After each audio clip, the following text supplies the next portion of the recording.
Hey everyone and welcome! Today we'll be reviewing Legend of Zelda Ocarina of Time, and we're deciding to change the other one to A Link to the Past. Mainly because it actually was requested a lot more than Majora's Mask, surprisingly enough. Joining me is Ingot, so say hi. Hi. So, what are your favorite pieces of media that you know of? I'm not sure what do you mean by pieces of... Forgive me, I haven't done this before. I'm not sure what you mean by pieces of media. You know, like video games, movies, television, that sort of stuff. Oh god, I like a lot of stuff. I do a lot of video games. Nice. I love the Zelda game series, so I'm glad we're doing Ocarina of Time or Majora's Mask, whichever one we're doing. I'm excited. Nice. Alright, hold on, I just got confirmation. Yep, Majora's Mask, alright, just wanted to make sure. Alright, so, first of all, Am I supposed to be experiencing the echo? Oh, you're experiencing, oh, that might be because you're watching the Twitch feed, aren't you? Oh, do I not need to do that? You don't have to if you don't want to, but, you can mute the, Twitch stream if you want, that way, if you want to. That way you don't have to hear the echo. Okay, I'll try to figure it out. Alright, but yeah, basically this is how the show goes. We go by 5 categories. There's story, characters, music, design, and gameplay. We'll be basically and of course we're going to do something a little bit different since there are remasters of these games. We'll be comparing both the remasters and the remasters to the originals, but I think we're mainly going to stick with the originals since, again, the remasters are basically just a new coat of paint. So that's pretty much what we have to work with. And of course, we always do a little bit of a guessing game where we predict what our numbers are going to be for these games of a score of 1 to 50. If the score, and we see how close we are or how far we are from our original scores. And trust me when I say this, I've had some interesting stuff on my channel where we've had significant drops or significant increases to just some that just remain the same throughout the entire experience. It's always all over the place. It really does depend on the situation. So, with that in mind, we are going to be reviewing Legend of Zelda Ocarina of Time, and yes, we did confirm with some of my Discord friends of the Legend of Zelda Majora's Mask, and we're going to do that one second. We're going to do of course the game that came before it, Ocarina of Time, first. All right. So, with that said, let me just grab my pen and paper here. Good lord, I have a whole bunch of stuff I need to move. There we go. All right. Now I just need to. There we go. Alright, so, Ingot, what would be your prediction for, your score for, for the Ocarina of Time? Like, a score of 1 to 50. 50 being basically perfection, and 0 being basically the absolute worst thing in existence. And again, forgive me because I'm new to this. Are you talking about the gameplay I'm going to watch today, or just how I would rate this game on a scale of 1 to 50, just how I like it? I don't know. It's really... Because for me... Just double checking here. That would be my number. And like I said, guys, this... and for those of you who don't know, this is Ingot's first time on the show. So if you guys are willing to be patient, like you'll see how this whole thing works. Not just show, but my first time on Discord, so I had to figure out what the heck I was doing to set anything up. I'm usually a solo gamer, on the couch, no chatting. It's not like you're actually gaming, so you don't have to worry about completion bonuses or anything like that. I've never been asked to review a game before, so this is brand new. Oh yeah, trust me, it is a little new for a lot of people who are on the show. Trust me, I should know. I've had several people, I think the only people that were fully prepared for this particular show was actually I think the only one that was prepared was Pluminator. And for him, he has done reviews like this before, so it made sense that would be the case. Okay. All right, so we always, and just like I said to all you guys watching watching today, good lord, what is wrong with me? That we start off with story and we continue on with each category until we reach gameplay, and then we tally up our scores to see if we thought the game was better or worse than our scores that we just guessed. So let's start off with story. I know a lot of people are saying the story is going to be amazing and all that, but its main premise has already been done before for me, and that is, of course, if you look at Legend of Zelda: A Link to the Past, it's already done the time travel thing before, so it's not being original when it comes to that, but everything else about the story is fantastic. But let me see. There's a few good moments in there, like how you affect time itself, and of course the events that happen with each quest that you do by going from past to future is a really unique concept. I don't think even Link to the Past was able to do that at the time, but for what it's worth, I still think it's still a unique enough story to be, again, good, but I wouldn't say it's entirely original. What do you think, Ingot? I don't know, it's hard to say. This was actually the first Zelda I ever played in depth. So for me, I have to give it, it's my favorite. I'm super excited about this game. So I played it when I was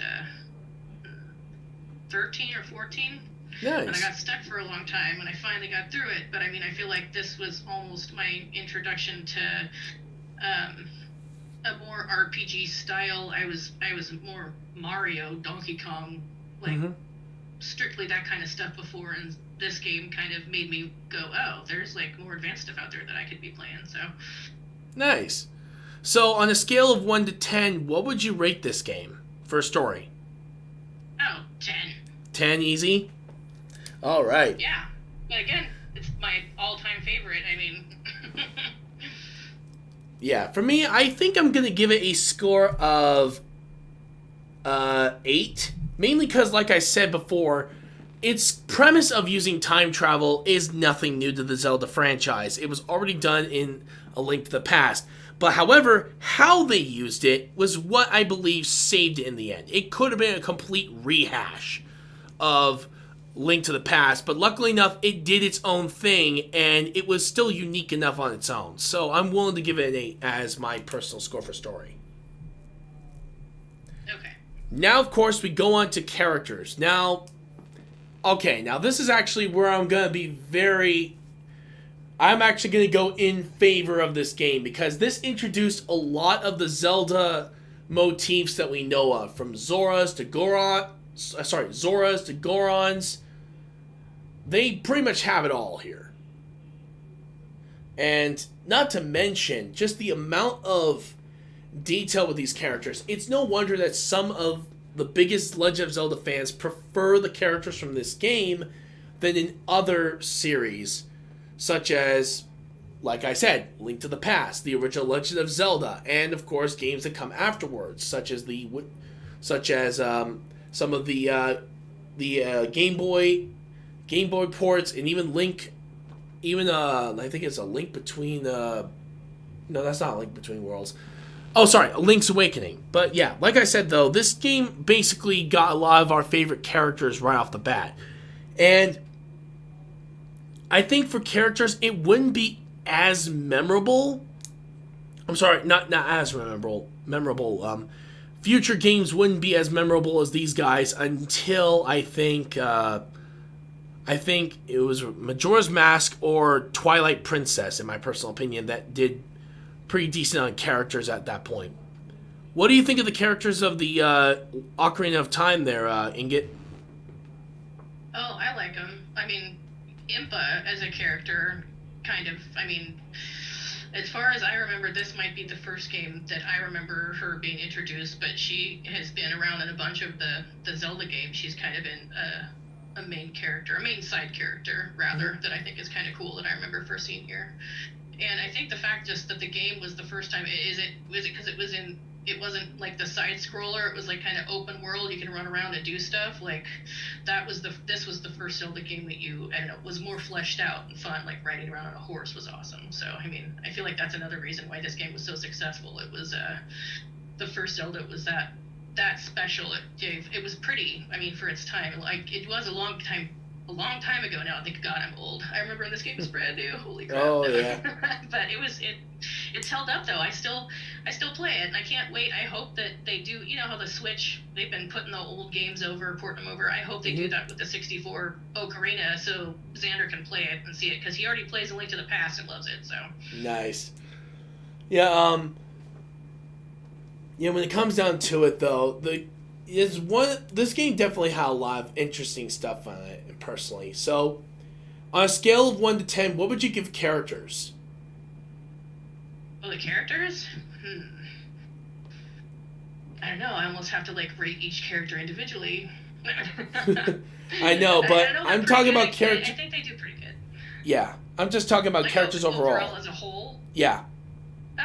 How they did the characters in this. 8.5, 9. I do so like 9? How some of them are recurring, and I don't know, I like the creep factor of some of them. I guess that we can get into that later. I'm not sure if you're going to visit all the characters or what. But... Oh, don't worry. Don't worry. We're going to get into design after music, and trust me, I have a lot to say about that. And when it comes down to that, hold on for a second. Hold on for just a moment. I need to increase the size of my camera. Give me a second. There we go. And tip this down here. I don't know why it was angled, but there we go.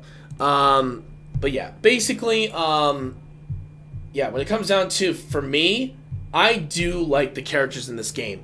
I love Ganondorf. Yes, I know you guys all know I love villains, and that's something that just will never change, but Ganondorf was one of those villains that manipulated his way to the top. He was intelligent, he knew exactly what to do. The only thing is that he did not expect a little boy in green literally killing him and stabbing him in the head with a Master Sword. I don't think he ever saw that coming. And also, I really don't know why he was playing tennis with Link with using light orbs, but whatever. But yeah. Hey, that was fun. Hey, it was, oh yeah, of course. Just the light orbs. That's true, exactly. It was still fun, don't get me wrong, it's just, why? Unless he was doing a competition, then by all means, I'm willing to challenge you to Mario Tennis anytime, but seriously. Well, I know, if you think about it, he grew up among the Gerudo women. He thought he was like the shit. He was like the only man around, and then all of a sudden this little boy in green clothes was like, oh yeah, and he like, you know, he had a reality check. That's what happened. True enough. Not to mention, when it comes to Zelda, you guys know I'm not necessarily a big fan of some of the later Zeldas, mainly the Zeldas from Twilight Princess, and of course, just to name one of them. But there are a few I at least thought were really good characters in their own right, and Ocarina of Time, luckily enough, was one of them. And I'm very glad that they at least did something along those lines and made her character seem more important to the story this time around compared to what she was in other games. But in this particular case, though, yeah. And then, of course, this is actually the first time where we actually get to hear Link's voice in any of the Legend of Zelda games. So, this is the same, and funnily enough, this is the same guy still does the voice of Link in every iteration of the game afterward, of the games really? afterwards. I did not know that. That's awesome.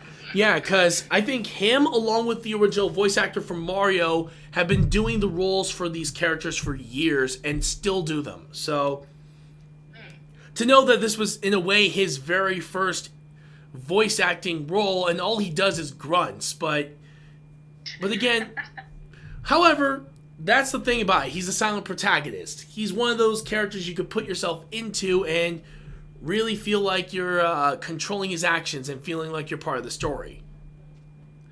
However, I am going to say this, and I am going to and I know some people are going to absolutely hate me. I freaking hate Navi. Screw that little turd. Navi's one of the You most... know, I'm sorry. I just can't stand that little bug-eyed freak. oh, but she's cute. I actually, I have many different, like, notification ringtones on my phone for my text messages for the hello thing. That was the opposite of me. The opposite was more like that voice kept annoying me through the entire game when I just wanted to explore. She's really easy to ignore if you play it a million times. You can just keep ignoring her, and it's just a cute little. I don't know. True. Yeah, but learn to tune it out. yeah, in my particular case, I'm gonna give it another 8. Like I said, a lot of the characters in this game are good, but there are a couple that unfortunately annoy the heck out of me, and unfortunately, that character will always be the one that annoys me the damn most. You want to hear mine? What's yours? The freaking owl that makes you stop and listen to me. You can't skip past it. Thank Wait you. for me. I already know what to do. Thank you. You understand me completely. That's another character I absolutely hate with a vengeance. And every time I play the game, I want to I gotta shoot. be down with Navi. I love the fairy folk, so Navi's there for me. So Yeah, for me, it's more like I want to shoot both of them with an arrow. no, thank God Navi's small enough to get away from you and your damn arrows. Damn it. Damn straight. Alright, now we go on to music. And for me, I'm just going to straight up say this is a straight up 10 for me. Because Oh yeah. the music is this is some of the best music in Legend of Zelda history. I think the only other games that ever managed to up their music is Breath of the Wild being one of them, and the other being Twilight Princess. But yeah, this one definitely hits the mark for me in music tone. Yes. What do you think about the music? Oh, 10 for me too. I still have ringtones downloaded, like my alarm in the morning. One of them is the Serenade of Water. Like, awesome music. I love all of it. So. Yeah, and for me, I normally put on the Zelda main menu theme when I go to sleep. It's very relaxing tone. Yeah. I do that all the time. Yeah, that's a good one. Oh yeah. Not to mention, there's also a lot of the different scores for the dungeons as well, and each one of them is in a way its own unique track, which sometimes you can hear rehashes of certain dungeon themes and all that. But luckily enough, in Ocarina of Time, every single track is unique to itself. Yes. All right. So, well, again, that was pretty quick because again, you can't go wrong with Legend of Zelda music, surprisingly. And then, of course, we finally get into design. Now, I love the design of the dungeons. That's amazing overall. The overworld itself is okay, but I think it's because it's too barren. And I don't mean that in a bad way. It's just, I wish there was more to do. Like, have some random enemies pop out and try to attack you, because the only random things you have to deal with are those, I think they're those two witch sisters you have to defeat, but that was really it. And not to mention, I don't know, I guess you're talking about you're a spoiled new gamer. This game was amazing when it first came out. Like, okay, I am not. Hey, here's the thing, though. It was good. Here's the thing. I played Legend of Zelda: A Link to the Past as my first ever game, and the other one was the original Legend of Zelda. There were enemies everywhere, so you felt like you were still on an adventure, still doing stuff instead of wasting your time walking around wondering what you have to do. Hell, I have to spam roll just to get to the next area. Sorry. And not to mention, the only time you actually get to have any fast travel is when you get Epona, I think, past maybe 2/3 of the game through. Well, I mean, that's not true. The songs themselves, the Ocarina songs. True. The Ocarina songs are very pleasant, so honestly... And they fast travel you. They're warp points, so they get you to different points of the map. It does take a while. You have to be grown up to do it, but it still does it, so... That's true. Then, of course, if we take a look at... But yeah, like I said about the dungeons, though, the dungeons make up for some of the main hub world areas, because, good lord, some of those dungeons are in really good detail, and they will... It really makes you feel like you're in those... Almost like you've been transported to another world. That's how good they are. Yeah. Not to mention, Hyrule Castle looks amazing, of course. That's something that's pretty freaking awesome from the start. And it's pretty amazing overall for the design of this game. But this is, for me, I'm going to give it a straight up 9. Because I think it deserves a lot of credit on that one. So, yeah. Other than, of course, just, I wish there was maybe a few enemies, like a few, what are those bone creatures? I don't remember. But, yeah, have a few more of those. Yeah, thank you. But, yeah, have those guys pop up every once in a while to try to antagonize you, give you at least something to do while you're traveling around. That way it feels like an adventure. They're out at night. They're all over Hyrule Field at night, bro. Like, you can't almost walk anywhere, and then as soon as the sun comes out, they all, like, fade back into the ground, and you're fine, and then you have freedom. It's all about what time of day you're hunting, too, so... Okay, true. Alright, so... You're messing with somebody who's played this game probably, I don't know. I'm 37 years old, and I discovered it when I was 14, and I usually play it yearly, so I love it so much. Oh, yeah, so, alright, fine. Alright, you convinced me. I'm giving it a 10. I love it for 10. Also, like, there's just the fact that when you start out, it's a beautiful Hyrule. Like, the castle's great, and then go through the game, and you wake up, and you're an adult, you come out, and you're like, what the... just happened? Like, it's in ruins, the beautiful Hyrule Castle, and you got those reed beds. You're like, no, it's crazy. I love this game. I love it. Not to mention the Deku Forest was another good one. Yes. Alright. Yeah, I still remember the path. I could turn that game on right now and not get turned around, and I will get straight to the end because I know all the pathways. I haven't played the game in years, except for recently when I started up recently with a new playthrough and everything, so... I'm ahead of you. I play it yearly.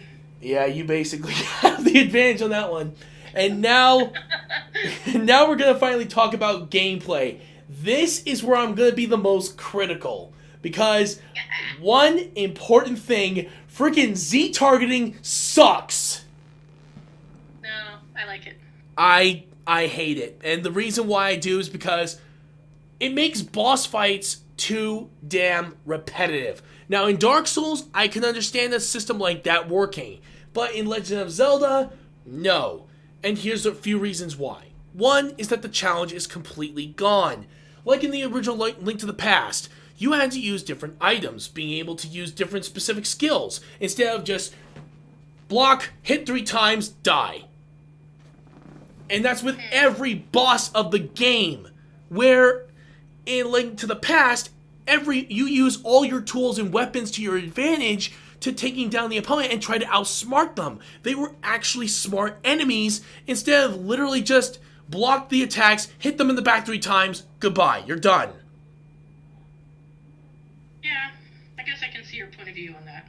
And that's the thing, I love challenging Legend of Zelda games. This is the reason why I love Link to the Past. I love games like, yes, even Twilight Princess doesn't even do that much anymore. They actually make challenging bosses, especially with different equipment that you need in order to exploit their weaknesses and get at them. But this game, God bless it, this game. For as much as I love this game in its entirety, from everything from the story to the design, the gameplay is where I'm absolutely disappointed. What? Oh, God. I just wish they could have maybe made Z-targeting more of an option for bows and arrows, not for actual sword fighting. I don't know, I just feel like they could have been more. What about you? What do you think?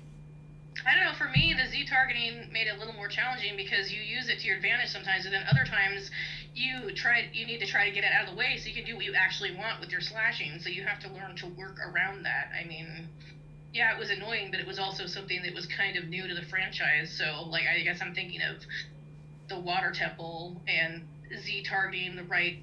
You have to have Z-targeting to even be able to beat that Morpha boss, because if you didn't have it, it'd be too hard to grab that nucleus with your hookshot. So I think it poses different, I don't know. True, I guess in that case, the Water Temple is one of those examples where they use Z-targeting, personally, in my opinion, the best, because they did use the hookshot. It made you try to outsmart the thing and try to figure out a way to get around its defenses and attack at its weak point. But the rest of the bosses unfortunately follow the same pattern. The only other boss I would say that doesn't do something like that is Ganondorf, and that's pretty much it.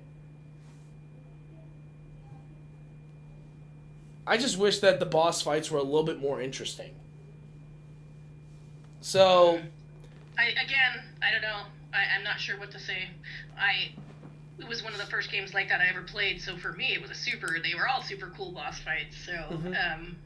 Yeah, maybe that was because I was... A lot of extra cool boss fights to look at, so now you're all spoiled. You're like, where's all the flash and bang? Like, no, I thought I had plenty of flash and bang. Yeah, for me, I guess in my particular case, I was spoiled because I played the older games first, and then I played Ocarina of Time later. So, I guess I have the mindset of someone who's played the old retro Legend of Zelda games and prefers that type of play, but... Now I'm getting into games like Breath of the Wild and Twilight Princess, so I'm starting to get back into the 3D stuff. I've done both of those, and Breath of the Wild is far better than Twilight Princess. There's a couple of parts of Twilight Princess that make me not want to replay it, but True. I'm always down to go replay Breath of the Wild. That's such an open, awesome game. So. Oh yeah, I'm with you on that one. But yeah, as a score for my gameplay, I gotta give it maybe a 6 at most. I'm being critical on this one. Okay. What about you? I'm gonna give it a 9. 9? Just because I still really like it, but I also not sure what my 10 in gameplay is. I don't know. Nice. All right, I just totaled up yours. Now I'm totaling up mine. So that's.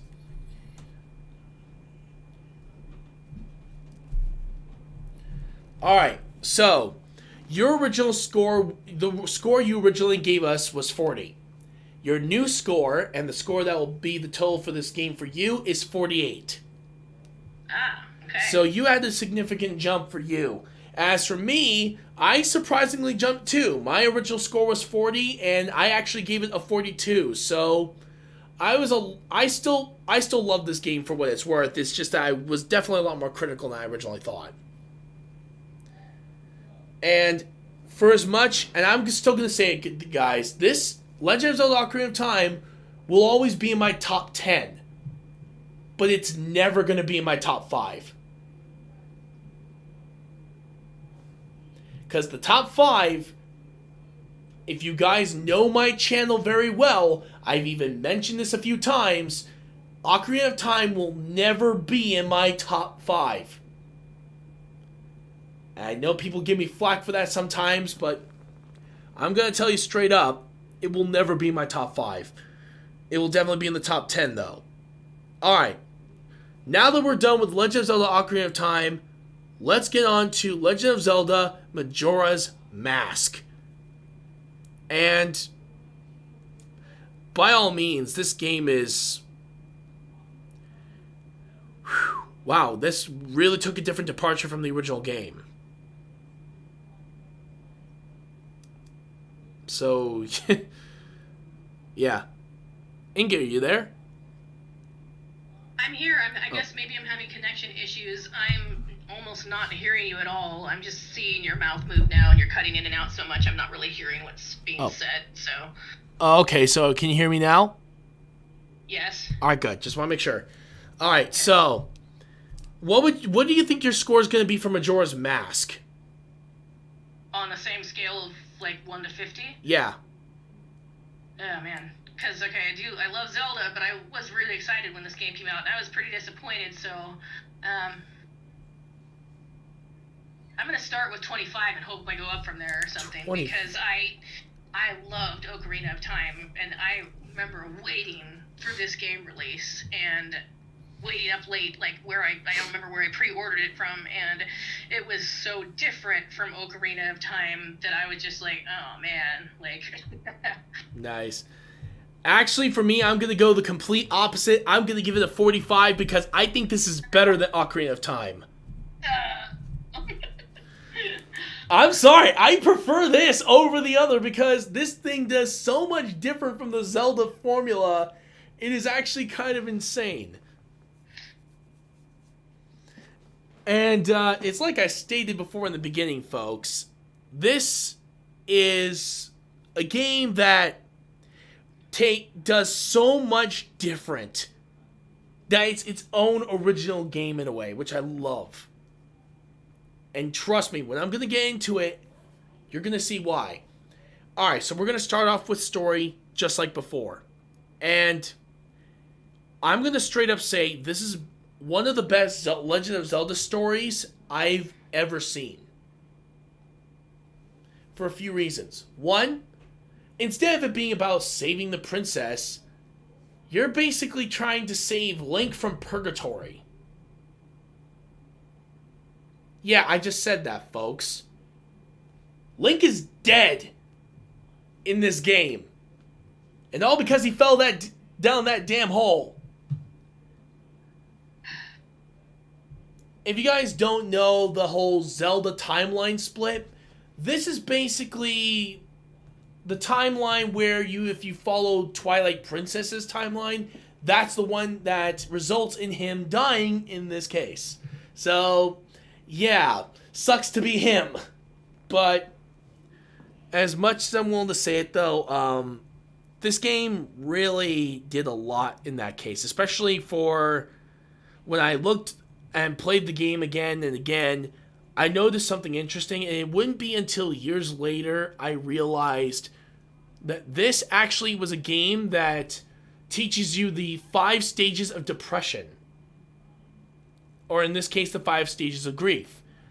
Which is denial, anger, bargaining, depression, and acceptance. And I was thinking to myself, damn, Nintendo's going down that route, huh? And honestly, it made me look at the game in a whole new light. And in a way, it's basically him going through the 5 stages of grief to accept that he's now dead and now has to stay in this forest eternally, being almost like a spiritual guardian of the forest. And when you see him in Twilight Princess, he's actually the dude who teaches you some of the most iconic moves in Legend of Zelda's history. So that's basically what happened here. And I still think that in all cases, and here's the thing, each of the characters you meet along your journey suffers through each of the steps. So there's one person that goes through, there was one quest where you deal with the steps of denial. You see a quest that deals with a character who is pretty much angry at a monkey for supposedly kidnapping his daughter, even though he doesn't. There's a Goron who tries to bargain for his life and then goes into a deep depression after finding out there's no way to bring him back from the dead. And finally, there's actual quests where you not only collect the light arrows, but in a way symbolizes your ascendance to acceptance. And it's amazing how this whole story themes around these 5 steps. And that's just how I see it. What about you, Ingot? Well, I never ever would have thought about it that in depth and like that. I mean, I've always just played it and then just been super annoyed that the gameplay was so much different. This game caused me anxiety, major anxiety, because you only have 3 days and there's a scary moon about to crush the whole world, and it keeps getting closer and it keeps getting scarier. So, I don't know, I never have taken the time to pull it apart and look at it the way you have, and it makes me think a little bit that maybe I should go study all the Zelda lore. But, yeah.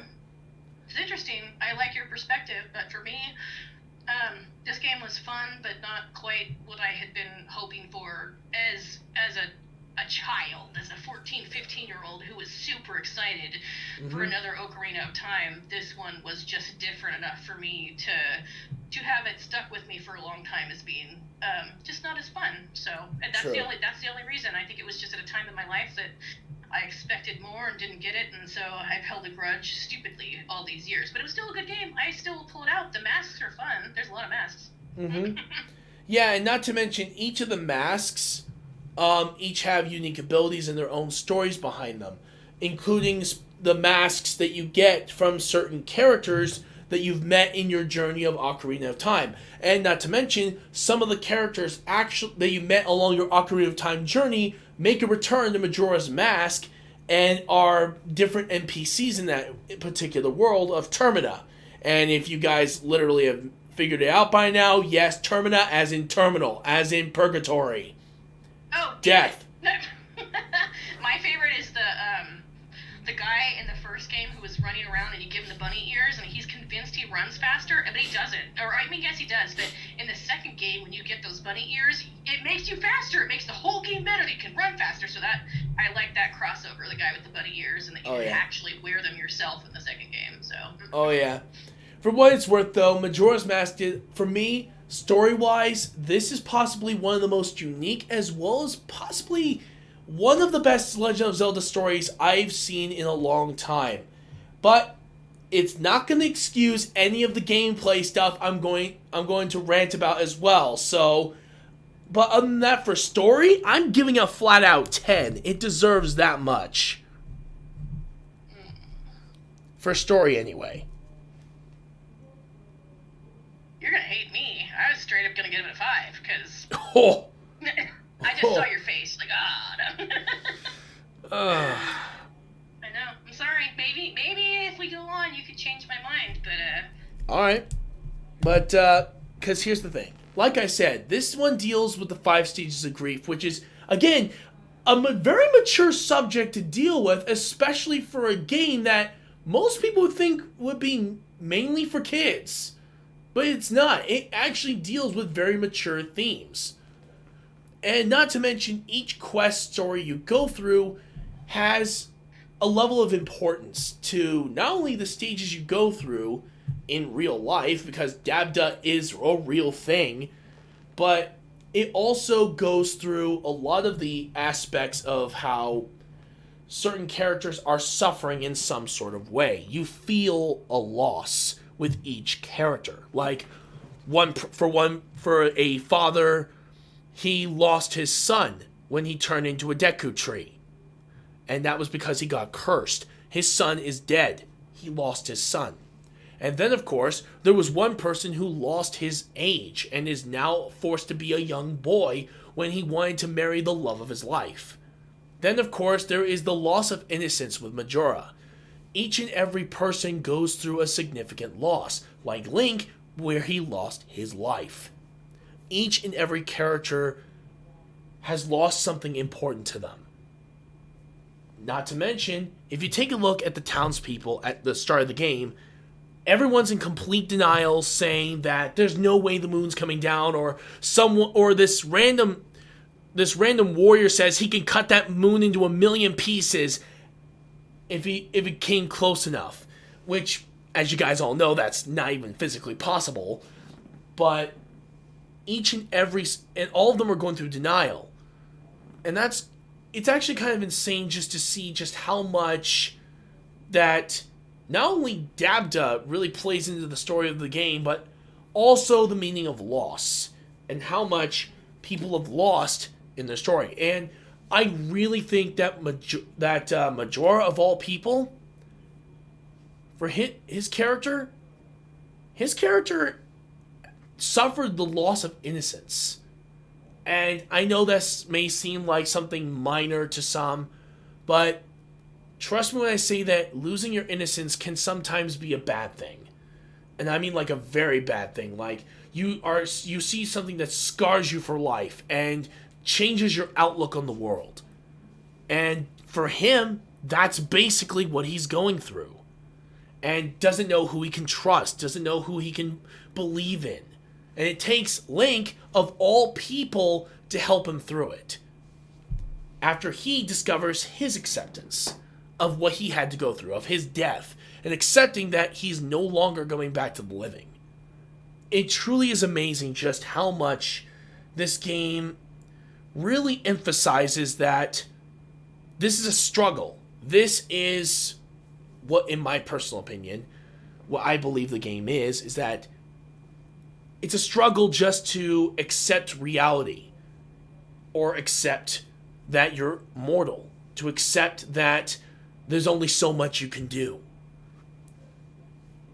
And that's actually the theme of the story, in my personal opinion, where you see them going through a journey. Some of them are stuck in these stages of grief that sometimes you just can't get out of.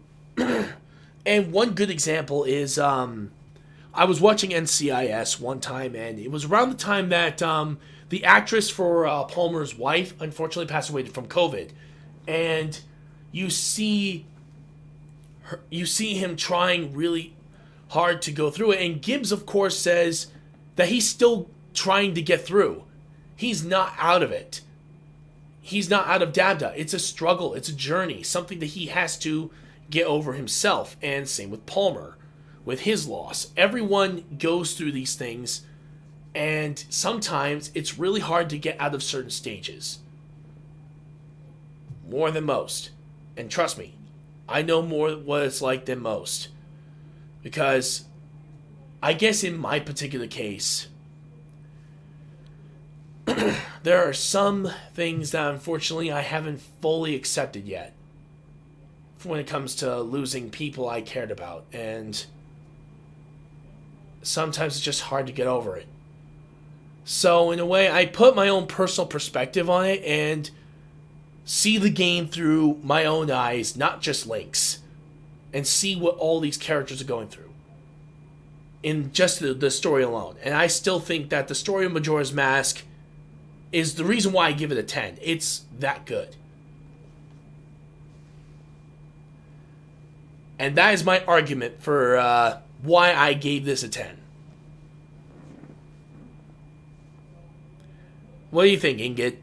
Did I possibly change your mind at all, or well, are you it's a going to good stick with 5? argument because you are looking at it from a perspective I never have, a more mature perspective, because I actually disliked it enough as a younger person that I haven't gone back and replayed it very often, not often enough to see the different things that you've taken from the game. So all I remember is the stress of that scary moon. Oh yeah, of course. And, like, the repetitiveness of reliving the same 3 days over and over again. Oh yeah. I mean, I appreciate the different perspective on the game that I've never been shown before, and it gives me something to think about, and I should just pull it out and replay it now as an adult to see, do I feel differently about this now? So. Uh-huh. So what would you... So you're going to stick with the score of 5 then? No. I could bump it up. I could give it like an 8 at least.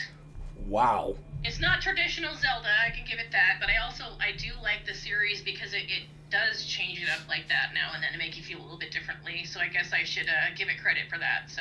True. Okay, now of course the characters. Oh lord. Where do I begin? Oh, I know. The Happy Mask Salesman! Good lord, that dude's nuts! Yeah, creepiest guy ever, but man, you gotta love that kind of creepy, so. That's true. The game, when it comes to creepiness, this game has it in spades. And back when I was a kid, I didn't like the creepy stuff. Now that I'm older, I absolutely love it. Yeah, I've always liked the creepy stuff, but it was actually weird for how, like, innocently creepy that was, because, I mean, if you think about it, it's nothing but a little bit of a creepy smile and face. Like, they did a good job with that creep factor with almost nothing to work with. True. And then, of course, I love how he uses that line, "You met with a terrible fate, haven't you?" Every time you die. Good lord. That dude has a creep factor that went from maybe a 5 or 6 to straight up 9, in my opinion. No, in the first game, if you anger him, that creep factor is like 1,000,000. So like, you can at least give me that face in the second game. So. Oh yeah. When it comes down to the other characters, I like how they brought a lot of the characters from Ocarina of Time, like I mentioned before in the story, into the game. I think that was a pretty cool nod to Ocarina of Time in a way. I love that. That might have been one of its only redeeming factors for me, because like I said, I'd been looking for another Ocarina of Time, and this definitely, the gameplay and story wasn't that, but I did like the familiar characters that made me feel a little more, at ease with everything, so. Yeah, and not to mention, this is actually one of the few times where we would get a sequel to a Legend of Zelda game other than the Adventure of Link, which I just so happened to hone right up there. But when it comes down to... But yeah, there's a few characters that honestly, that really do stick out. One of them is the mother Zora who lost her children. That one her story arc is actually really sad, and how she dies and becomes a mask is definitely an interesting thought on that one. Then, of course, the mask you get from the Goron, and how he basically is denied a renewal of his life. And then, of course, there's the Deku child, who becomes a tree and is forever stuck in that form forever and basically dead. And there's also the song, I think it's called the Song of... Oh, sorry, the Song of, I think, Effigy or Eulogy, I think, one of the two, but whatever. Elegy? Yeah, exactly, where it makes statues of every character that has become a mask and has died, including a statue of yourself, apparently. So that confirms my theory that he's dead. I love that song, and I love the creep factor. That creeped me out so much. I actually haven't played the game all the way through that many times, because that part of the game where I have to use those little statues creeps me out. So I'm like, I'm done at the water park then. Oh, trust me, if you saw Twilight Princess with that stupid bird creature, then you'll think that the other one's a pretty little joy. I think I blocked that out. You know what bothered me in Twilight Princess is the old lady thing that was pretending, and then she comes out and she's a monster. Oh my god! I only played the game through once, and I'll probably never again. Actually, there's even... Actually, speaking of Twilight Princess, doesn't one of the bosses remind you of... what's her name from Monsters, Inc.? The desk attendant? I forgot what her name is. Oh my god, I don't remember her name, but I know exactly who you're talking about. Oh, yeah. And I think of... Okay, bringing up another nerddom here. I visually picture... Okay, I'm a big Harry Potter fan. I've read the books a million times. Book 5, Professor Umbridge. Oh, yeah. I read that book, I see that Toad Lady, and that's what Professor Umbridge looks like to me. Yeah, true enough. But actually, I'm going to go over to here and find out what's going on. Also, yeah, no worries. Don't worry about you being late, man. This is right. Wouldn't Dodongo be a bit of a slave to Z targeting? Oh, actually, yeah, you're right. Especially those creatures. Also, yeah, don't remind me of Legend of Zelda 3D, the CDI games. They'll suck. Also, thank you so much for VV Manolia for the follow. But yeah, basically, I really think that it's really awesome how they give these characters. It's pretty cool. But yeah. Let me see. But yeah, what would you rate the score for characters, honestly? Hey, Ingot, you there? Sorry, I was on mute. Oh, no worries. Yeah. What would you score?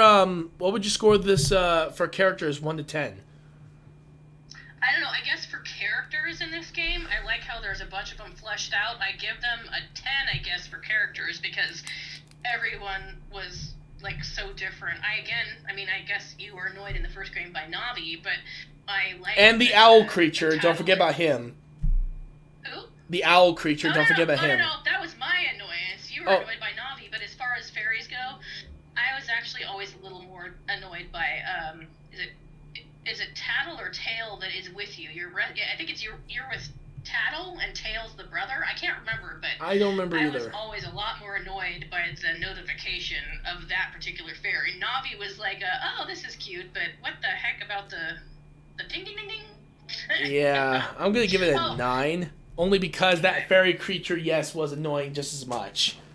But I liked all the other ones, like you said, like the Zoras had an interesting story. That guy that you encounter, and also the Gorons. Like, man, that crying baby got to me. That just wanted his lullaby or his dad back. That was like heart wrenching to me. So, oh God, yeah. All right, so now we're gonna go on to music, and I think, like I said, the music is still pretty much. It's not as memorable as... But here's the thing, though. Where some tracks aren't as memorable as Ocarina of Time's, there are others that actually just outright destroy Ocarina of Time in terms of just... Right there. So it's pretty much a mixed bag here, because I love the Zora theme, I love the Goron theme, I love all the themes for the characters themselves. Each and every one of them, you feel their pain through the music.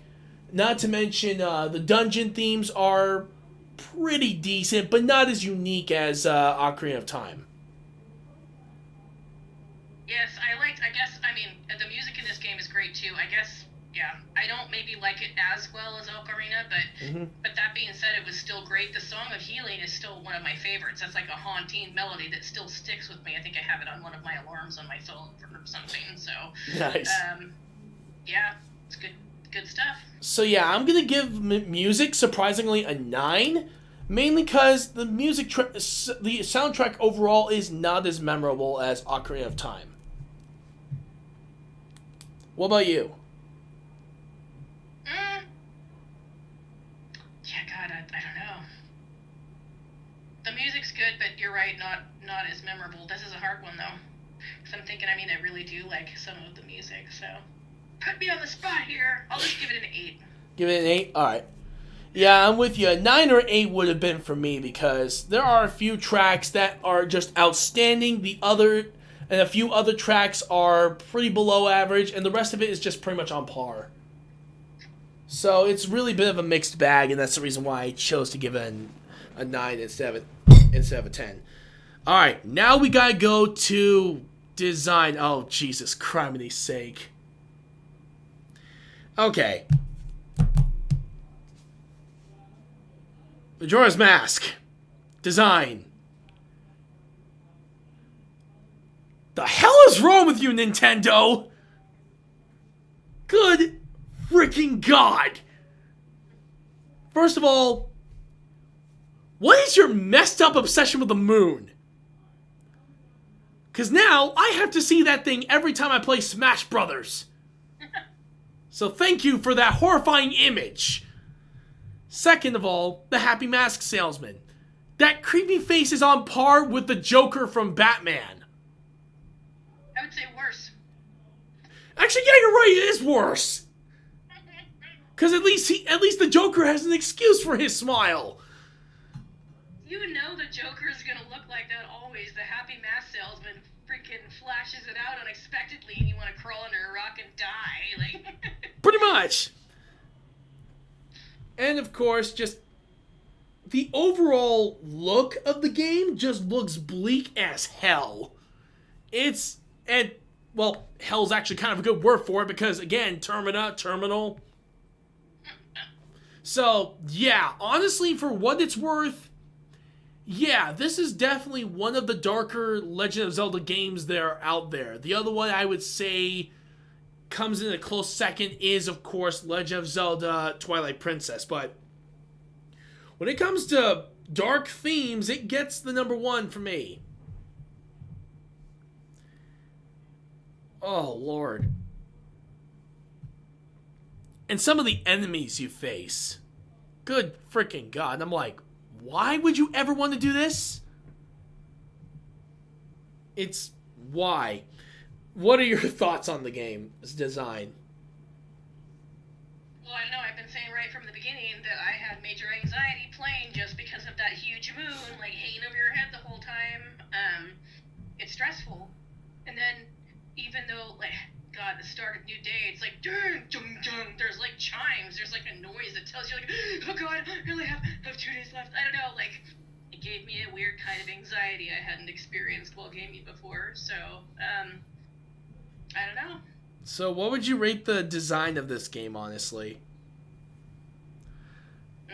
Because for me, I'm giving it a straight up 10 because it's unique enough on its own, its creep factor is off the charts, and just overall, the feeling of dread and misery you feel in the game, it's projected through this game's visuals. Well, the feeling of dread and misery could also, I mean, the visuals definitely, but also some of the music. But as far as design goes, I also feel like there's only like 4 main like areas that you go and conquer. I felt like Ocarina of Time was longer. You had more temples to visit and try to get through. And this, it was just like those 4 main areas, and some of them were really frustrating. Like the I thought there was 5 areas. Are there? Yeah, there's 5 areas that you go through plus the boss area. Well, like I said, it's been a long time. I only like this game well enough to play it all the way through once, and I I keep getting to the Great Bay and then getting frustrated in that temple and leaving. Oh, yeah. Because that is such an awful temple. Oh, yeah. It's hard to get through to get to the fourth one, and then when you get to the fourth one, it's like, oh, creepy statues, I'm done. I'm just Oh, yeah. Okay, so what would you rate this from a score of 1 to 10? I'll go with a 7. You're gonna go with a 7? I'm Yeah. giving it a straight up 10 because it just looks depressing as well as just despair inducing, and I think that's kind of what they were going for in that case. Well done, Nintendo. It also and all the character designs look absolutely psychotic and just outright ridiculous. And yes, some of them are. It's good to have some of them, the older characters, return, even having similar designs. So well done on that. And just the overall creep factor definitely hits a 10 for me. All right. Now we go on to possibly, in my personal opinion, the one thing I'm going to absolutely rant about for the rest of this video.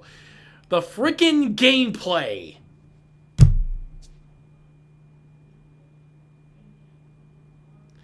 I'm going to mute myself for just a moment. Nintendo! Sorry, I had to mute myself there because I did not want anyone to hear me literally just saying F you, Nintendo. Because, God freaking bless it. This game. Why? Why is this mechanic a thing? And she's mentioned it several times. The freaking time limit. Why is there a time limit in this game? And yes, here's the thing. Basically, the game is that you have to stop the moon from crashing into the planet, basically, and you have 3 days to do so. You have the Ocarina of Time, which means you have the ability to go back 3 days, and it's basically starts all over. Good news is, though, is that it does save all the quests you've already completed. So you're done. Once you're done with them, you're done. But say if you were in the middle of a Legend of Zelda dungeon like the Great Bay, and you're trying to get through a lot of its maze-like areas, all of a sudden, you're running out of time. What do? Do you try to finish the stage and then try to use the Ocarina? Or do you use the Ocarina beforehand, losing all the progress you've done before, and then restart right back from the beginning of the freaking stage? Well, guess what? There was one time I actually did this. I had to contemplate. Do I just go for it or do I just die? One of the two freaking choices. I was literally losing my mind until finally I just gave in and decided to, and this is the first time I ever used the Ocarina of Time at this point, to just go back in time. All of a sudden, not only did I notice that all the money I was carrying was completely gone, along with all the items I ever had, but I had to start all the way from the fucking beginning. Sorry I cursed, but I went all the way for the freaking beginning of the game, beginning of the freaking stage, and now I have to do it all over again. And I already had enough problems trying to remember the freaking stage itself as a whole. That's why you gotta utilize the bank, bro.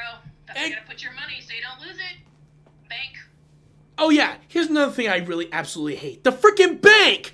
Here's the thing, why not just keep your freaking rupees? Why even have a bank to begin with? You were able to keep your rupees before. Why can't they just enlarge the wallets to quadruple Giant's wallet and you can just carry as many as you want?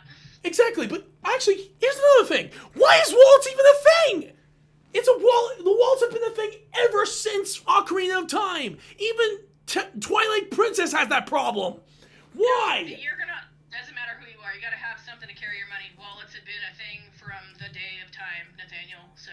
Yeah, but here's the thing. It was never a thing in The Legend of Zelda and Adventure of Link or heck, if you want to go even further, it wasn't even a thing in A Link to the Past or Link's Awakening or any of the other handheld Legend of Zelda games. It all started with Ocarina of freaking Time. That's another thing I hated about the gameplay of that freaking game and how it translated so damn horribly in Majora's Mask. Like they made it a little bit fun because before you could max out on rupees, you could just get to 999, and they made it so that you could get a wallet, and I think you could get up to 5,000. So they just made it so you could carry more. I do feel like they could have just done away with that whole system and just let you carry as many rupees as you wanted, but I mean, exactly. Too much apparently. exactly. Yeah, exactly. So what was the freaking point of the wallets? Actually, hang on. Let's go. Hang on. Actually, sexy wallet, Nathaniel. That's what it was. Okay. Sexy wallet. Okay, hang on. Let's actually go back to a certain quest in Ocarina of Time. As you guys know, there's many Goron. Do you remember that stupid Goron sword that broke in 2 freaking hits? Goron sword. Wait, you remember that you have to go through a whole quest to get that thing to not break? You can get it. You just have to work for it. Actually, that's the sad part. There is no way. All you do is increase the durability for a little bit longer, and then it still shatters. And then you have to wait for a full 7 days for repair. You poor sweet baby. What you the talking about the Ocarina of Time? Yes! That stupid freaking sword. I'm sorry, I have to rant about this. No, listen to me. Oh, I'm gonna school you right now. There's a whole quest you can go through that starts in the forest, and you have to go through a bunch of stuff. You can get that sword 100%. It will never break on you again. You haven't done it. You have to follow all of the back steps. Okay, hold on. Hold on. First of all, I did that quest. Guess how many hits it took before it broke? 2. 10 hits before it broke! And I was using it on an enemy! Okay, wait. Better off getting the freaking big Goron sword! We gotta talk about this, Nathaniel. So you went to the Deku Forest, you got that mushroom. Yes! Right? Yes! And then you bring that mushroom, I think, to the witch. Yes! Or something, and then she gives you something else. There's a whole thing you take, and then you have to go all the way. It involves a frog. It involves eye drops. You have to scale Death Mountain and bring this guy eye drops in the right amount of time to clear his eyesight to make him, and then you have to wait 5 days for him to make the perfect sword. You have to play the Sun Song a whole bunch of times. You clearly have not done this quest. I've done it. You can't.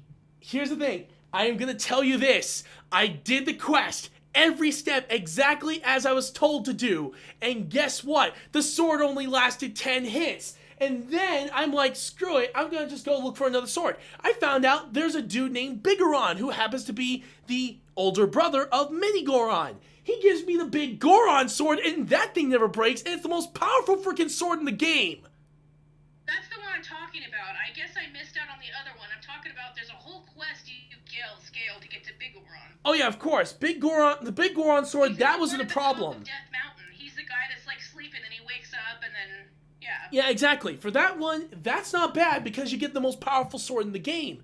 But when you do try to increase the durability of the Medigoron sword, that one only lasts 10 hits at most once it's upgraded. That's it. There's no point in having that sword to begin with. No, why have such a useless item? I'm telling you right now, I actually even forgot about that sword because I know to go past that and just to do the side quest to get. And I often, you can actually get the Bigoron sword right after you wake up. You don't have to go through and do it like. I think you have to wake up and you get a certain song and then you can do that whole side quest really quick on with Epona. It's as long as you have Epona so you can run on your horse and get things delivered in the time frame. But you could beat early temples like I think the Fire Temple or the Water Temple with the Bigoron sword if you want. You just have to do that quest right away. So exactly, but.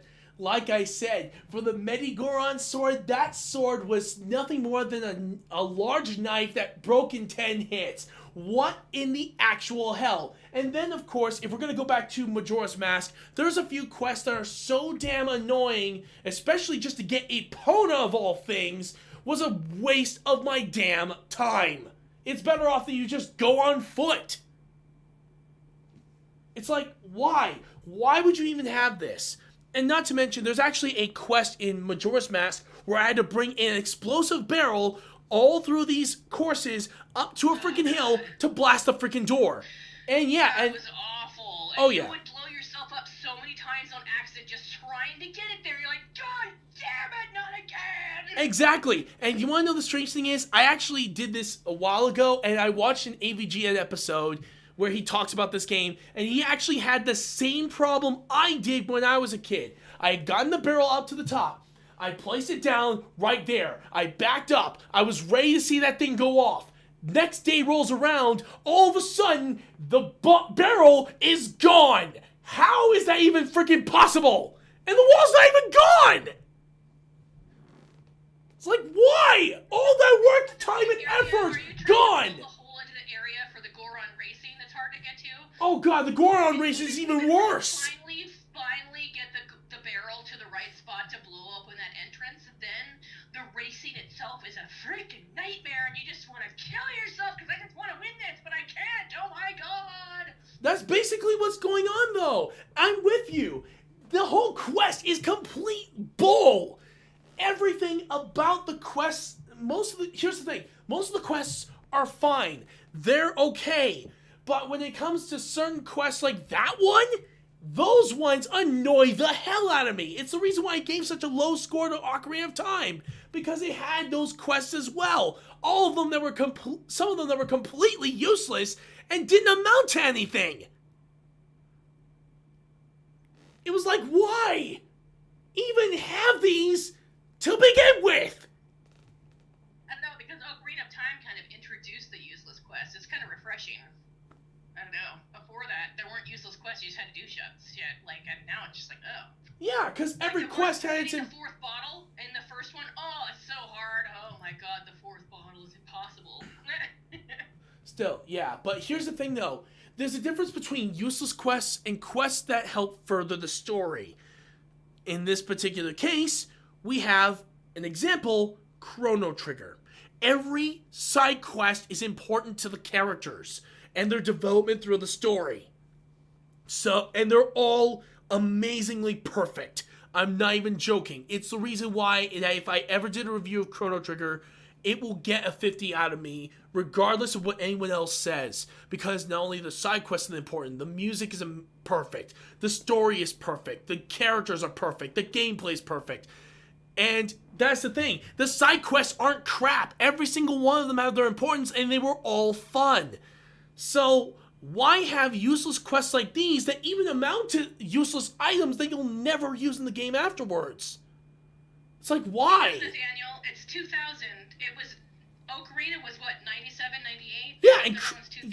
Yeah. They're still trying to make their way game-wise. They're just experimenting, doing shit. They've done... Look, at Breath of the Wild, they've come a long way. You gotta give them credit for...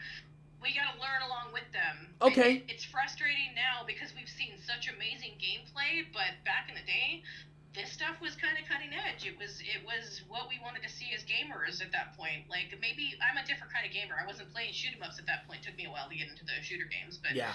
As far as cutesy gameplay, these two games were great. They were super cute, scary, but cute. Masks, oh my god, yeah. Yeah. We'll get to that in a moment, but here's something I'm going to argue with. The game I mentioned, Chrono Trigger, along with the Link to the Past, along with Final Fantasy VI, all came out in 94 to 96. If that tells you anything, 94 to 95. Here's the thing. You're right. Legend of Zelda Ocarina of Time and Majora's Mask came out in 97 and 98. They have no excuse for them having useless quests. Even Twilight Princess doesn't have an excuse for some of the stuff they pull off, including that stupid magic armor. And if you guys know how much I have ranted about that armor, I'm going to rant about it again. Magic armor. You have to get all of these rupees and bring them to this guy to donate to his store. And keep donating until, of course, you get yourself a bigger wallet, which, again, we already ranted about that. Then, of course, you have to go and donate more and more and more and more until finally you get the store up to its full capacity, and then you see this magic armor, which now costs 10,000 rupees, mind you, and original price was 999,999 rupees. So yeah, I got it. It looks pretty awesome. Until I found out that every time I walked, I was moving slow. I was like, what's the matter? What's going on? Turns out that the thing runs on rupees. And when you get hit, you lose even more rupees. So basically, all the money you've accumulated throughout the entire playthrough is completely wasted on a stupid piece of armor that only has invulnerability for a short time until your rupees are gone.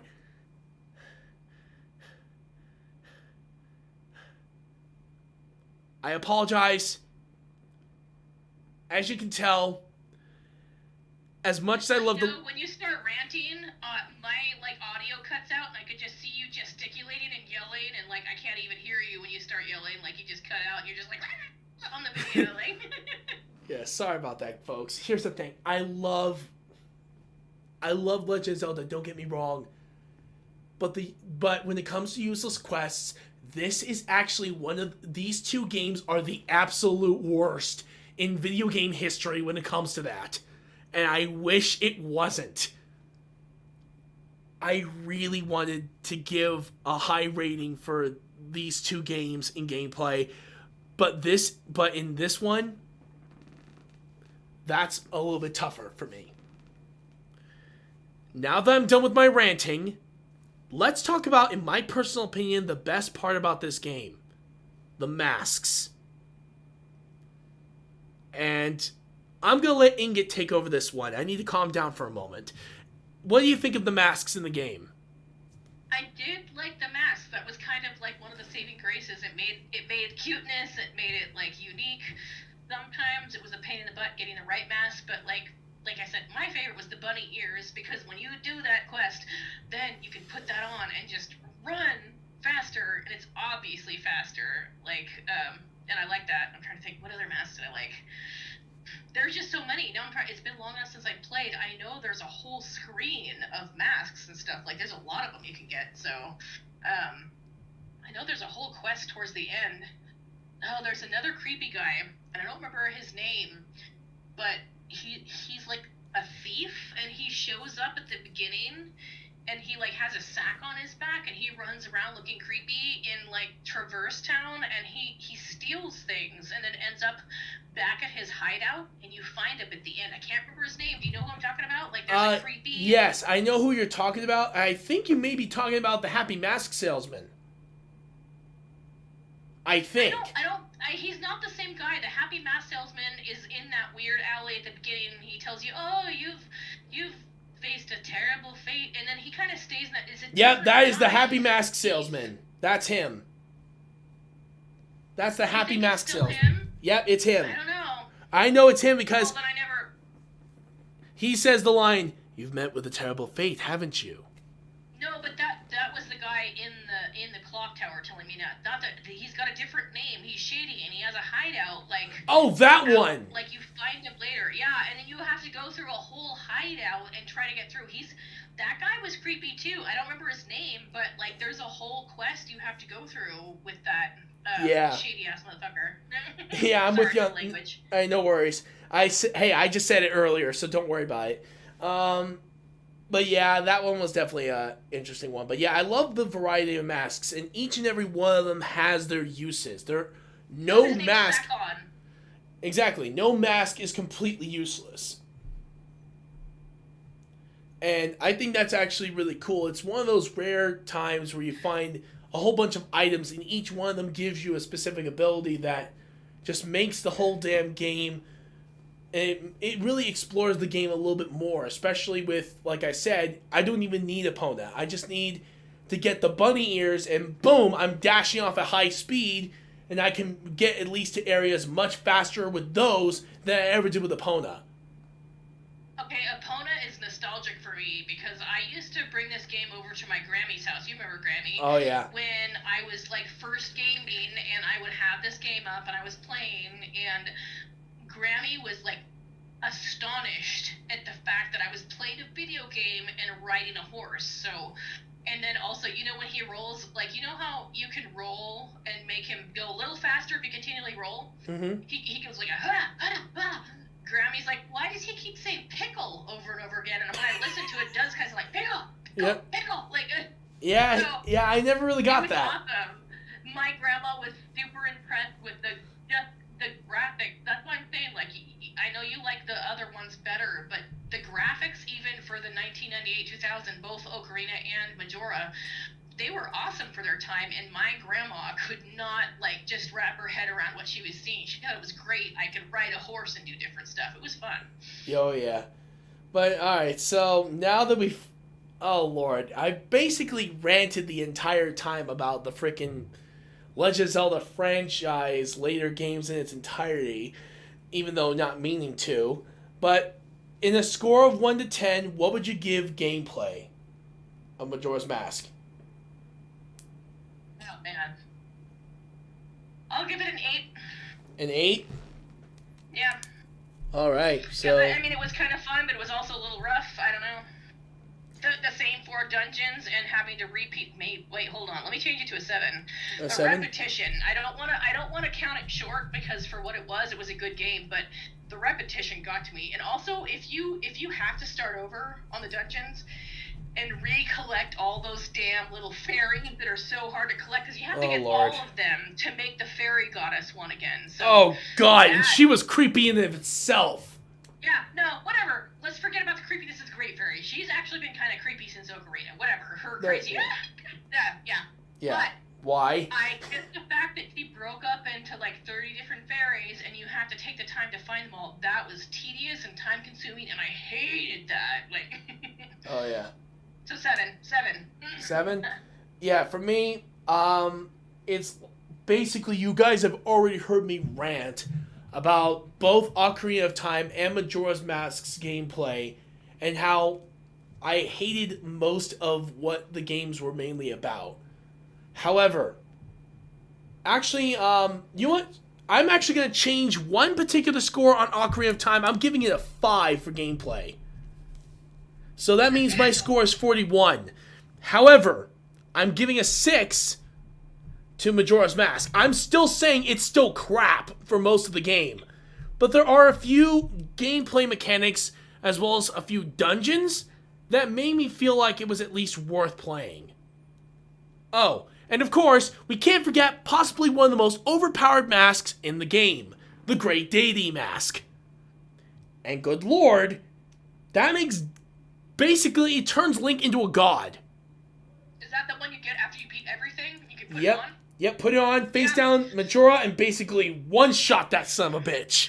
Yeah, but I feel like that's what you get for doing everything, though. It's your reward. So if you don't do everything, you don't get that Great Deity Mask, and you're just like, oh, this sucks. Yeah, basically, the only way to acquire is if you get every single mask in the game. And once you do, you then can use get the Great Deity Mask, use it in the game, and then you can finally take on the final boss. And that also includes getting all the heart containers, also getting all the items, make sure you have all those too, and boom, you pretty much got it. Yeah, but I mean, to be fair, I actually didn't use that because it was unfair. I would try to beat it without that, so... Oh yeah, it's almost like, yeah, I did the same thing. It almost reminds me of what I used to do with Adventure of Link. Yes, you guys all know what I'm talking about. Shadow Link, the final boss of Legend of Zelda 2. And how most people would normally sit in the corner and just continually stab while crouching. Just to get that guy to die after all the frustration. I'm gonna admit that might be the only Zelda game I haven't played, is that Adventure of Link, the second one. Oh yeah, I just played that recently, and it brought back a lot of good and bad memories in my particular case. But, yeah. I'm gonna say it straight up, guys. I love Legend of Zelda. But the one thing I'm going to say about some of the other games is that gameplay was always a mixed bag in each and every installment. I'm not entirely saying that everything else was bad. The story is amazing. The characters are amazing. The music's amazing. The design's amazing. But gameplay has always been one of those things that it's either going to be amazing, it's going to be shit, or it's going to be a mixed bag. These two games are an example of a mixed bag. Wait, let me see.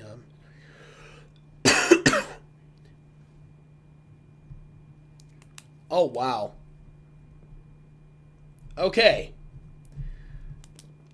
Ingot, your score was 25. Your actual score is 40. Nice. So you I was hoping you would change my mind. Yeah, you definitely jumped from your original 25 score all the way to 40. And then, of course, we have my score. Mine dropped a point. So I went from a 45 to a 44. That's not much of a drop. I feel like you helped me embrace the game a little more than I had, so woo. Yeah, when it comes down to it, though, and here's the thing. The most consistent thing about me in this particular case was the fact that I always gave a low score to gameplay. But maybe that's because I'm a retro gamer. I play a lot of the retro Legend of Zelda games. Maybe that's the reason why. I don't know. But, yeah. Unfortunately, that's what happens with me, though. Alright. Then, of course, we have what we like to call Retro Evolution, where we're given the question that is basically, if you were given full control of the development of this game, and you could do anything you wanted to change anything you want, what would you change about it and why? We'll start with Ocarina of Time first. So, Ingot, if you were... I have no changes for Ocarina of Time. I love that game, hands down. It got me into gaming. I was like, I don't know, I was just into this cutesy stuff before that, and while this game was super cute, it made me want more in games, and I wouldn't change anything about this one. It's done it for me. For me, the one thing I would mainly change is some of the gameplay mechanics. Get rid of Z targeting entirely, unless if it's for use... Hold on, let me finish. To use it for the bow and arrow, the hook shot, and a few other major items. That way, throwable items and launching items... You have to get rid of the whole everything. Like, you can't get rid of it. No, I'm not saying getting rid of it. I'm saying get rid of it for the sword battles. That way you actually felt like you were fighting like you did in the older Zelda games. The Z targeting could still stay, but I would mainly use it for ranged weapons and tools. That's it. But that would be just me, though. I wouldn't get rid of Z targeting. I'm still fine with it being there. It's useful in most areas. It's the combat, I believe, that you just can't use it well. I got you, but I'm down with the Z targeting. Alright, now we go with Majora's Mask. And this one is actually, for me, if I'm going to say combined thing for both Ocarina of Time and Majora's Mask, get rid of the useless side quests and actually make something out of it. Like, have the quests be important to the story, or heck, Link's development as a character. I think that would be pretty freaking awesome to see how he would be able to use these tools to help out other people later on. I think that would be amazing if they did that. But again, like I said, that's the only thing I would say I would majorly change about both the games when it comes to some of their side quests. Get rid of the useless ones. Add new ones that actually help develop the story and the characters of the world. But that's just me, though. What about you, Ingot? What about, if you were given full control of Majora's Mask, what would you change about it? God. This is why I shouldn't be left in control of video games, because I feel like I would probably make the same game over and over with different specs and different, like, cuteness, because I like a certain type. This one was different, and I did appreciate the differentness of it, but, the repetitiveness, the stress of the moon, and the over and over again, the playing the same few hours or 3 days over again was, I think that's the only game I played like this, and I'm glad I haven't played another one. So, I mean, the repetitiveness gets to me. I mean, I love it for what it is. It's within the Zelda series that I love, because I love all the Zelda games, but it's not one I want to replay too often. I've replayed Ocarina of Time lots.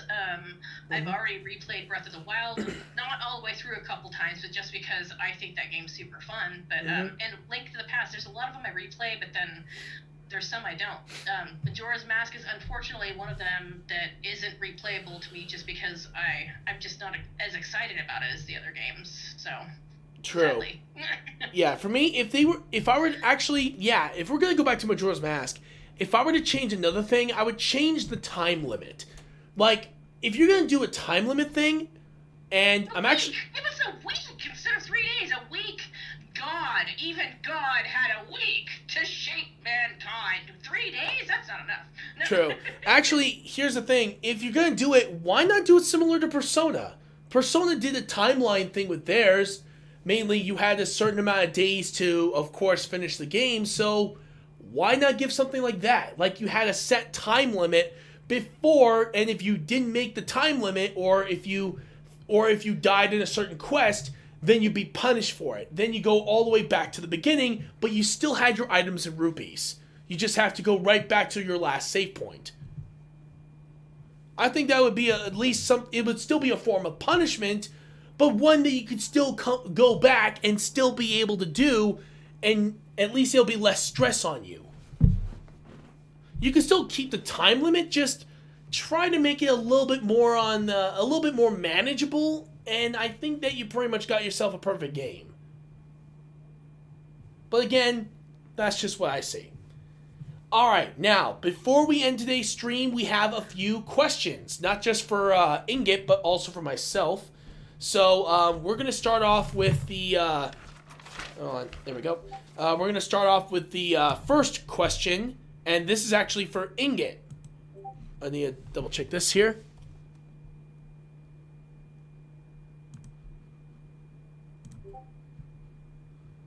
Okay, just an FYI, all the audio just cut out, so I don't know what your question is. Oh yeah, basically I didn't say anything about the questions yet. I was just double checking something. Alright, so... God bless it, the stupid notifications on my thing. Alright, so... First... Computer, stop doing this to me. First question is for you, Ingot.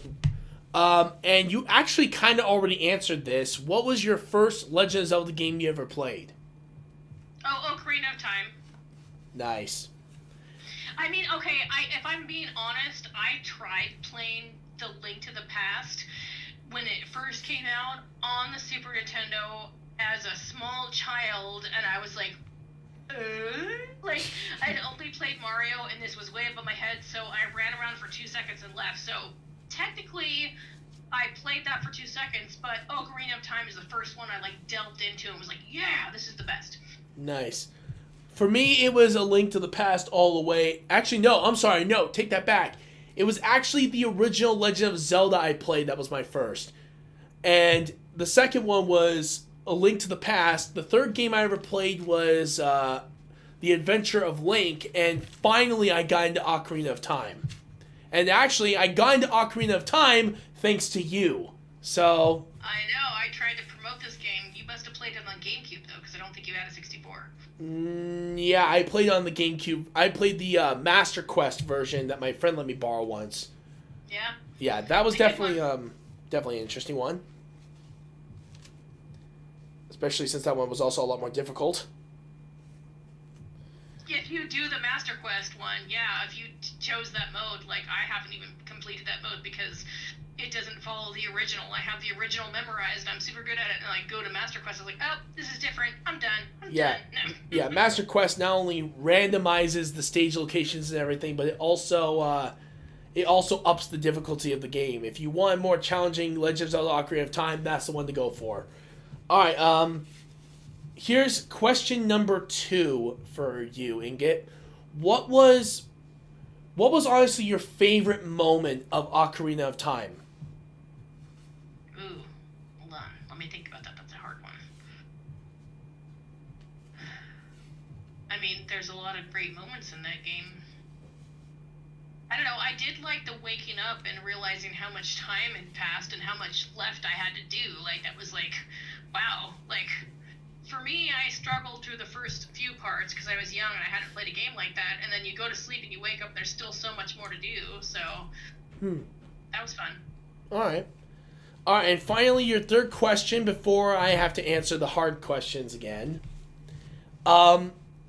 In your personal opinion, if you were to name off your top 3 favorite Legend of Zelda games, what would they be? Shoot. I want to say Ocarina of Time is my first one just because it did get me interested in all this, and I still will replay it to this day. And then second would be A Link to the Past. I still replay that one. That one's great. It's super cute. I love it. My son, Xander, loves it. He's going to be 6 years old next week. Same day as you. You share a birthday. Same awesomeness. So he loves that game. But then the third one is Breath of the Wild. They actually improved so much upon everything. It was beautiful to look at and play. My only concern in that game is, you remember how you didn't like how the Biggoron sword... If you don't go through that whole quest, it will break. And the weapons in the newest Zelda have like a lifespan. They will break. But here's the thing, though. That's my only complaint. I don't like having to restock weapons. Here's the thing, though. Do my work. I am going to make it. Here's the thing, though. I'm going to make an excuse for Breath of the Wild.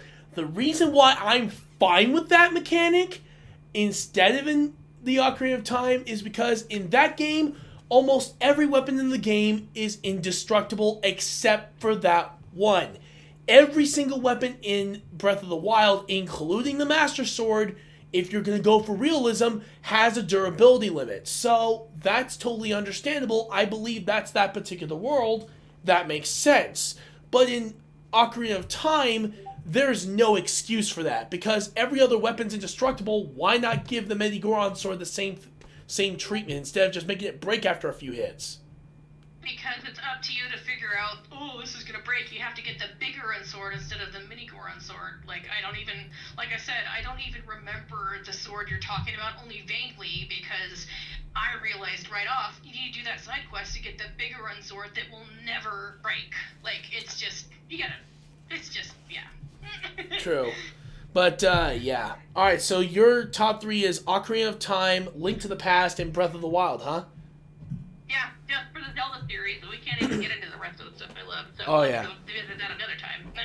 True. Alright, and, actually, hang on for, just a moment. Hey, did you want to say hi? I already said hi. Oh, okay. Yeah, when it comes down to, actually, the first question I got was, what were my top 5 favorite Legend of Zelda games? And this is actually where I'm going to give you guys my list right here and now. Number 1 is going to be A Link to the Past for me. It is truly one of the best Legend of Zelda games of all time. Actually, wait, no, take that back, sorry. Actually, no, yeah, just take that back. I meant to say Breath of the Wild is number 1. Number 2, Link to the Past. Number 3, Twilight Princess. Number 4, I think number 4 was the original Legend of Zelda. And number 5, Skyward Sword. As you guys all know... Actually, wait a minute. Give me a second. Wait, hold on. How come you got so many more Zeldas than me? I have to rate my top 3. You got all these other Zeldas. Yeah, they gave me the top 5, and it's actually a lot harder to make my top 5 list than I originally thought.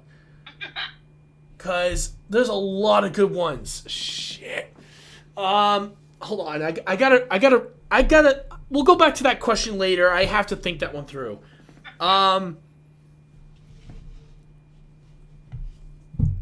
Next question is... Really? If you're watching this stream, you who asked this question, what the fuck, dude? You already heard me rant about this! What was the worst... Don't hate, Nathaniel. Maybe they were taking a poop, or maybe they were hitting the bong, and they missed it, and they need you to recap. Oh, God. Alright, fine.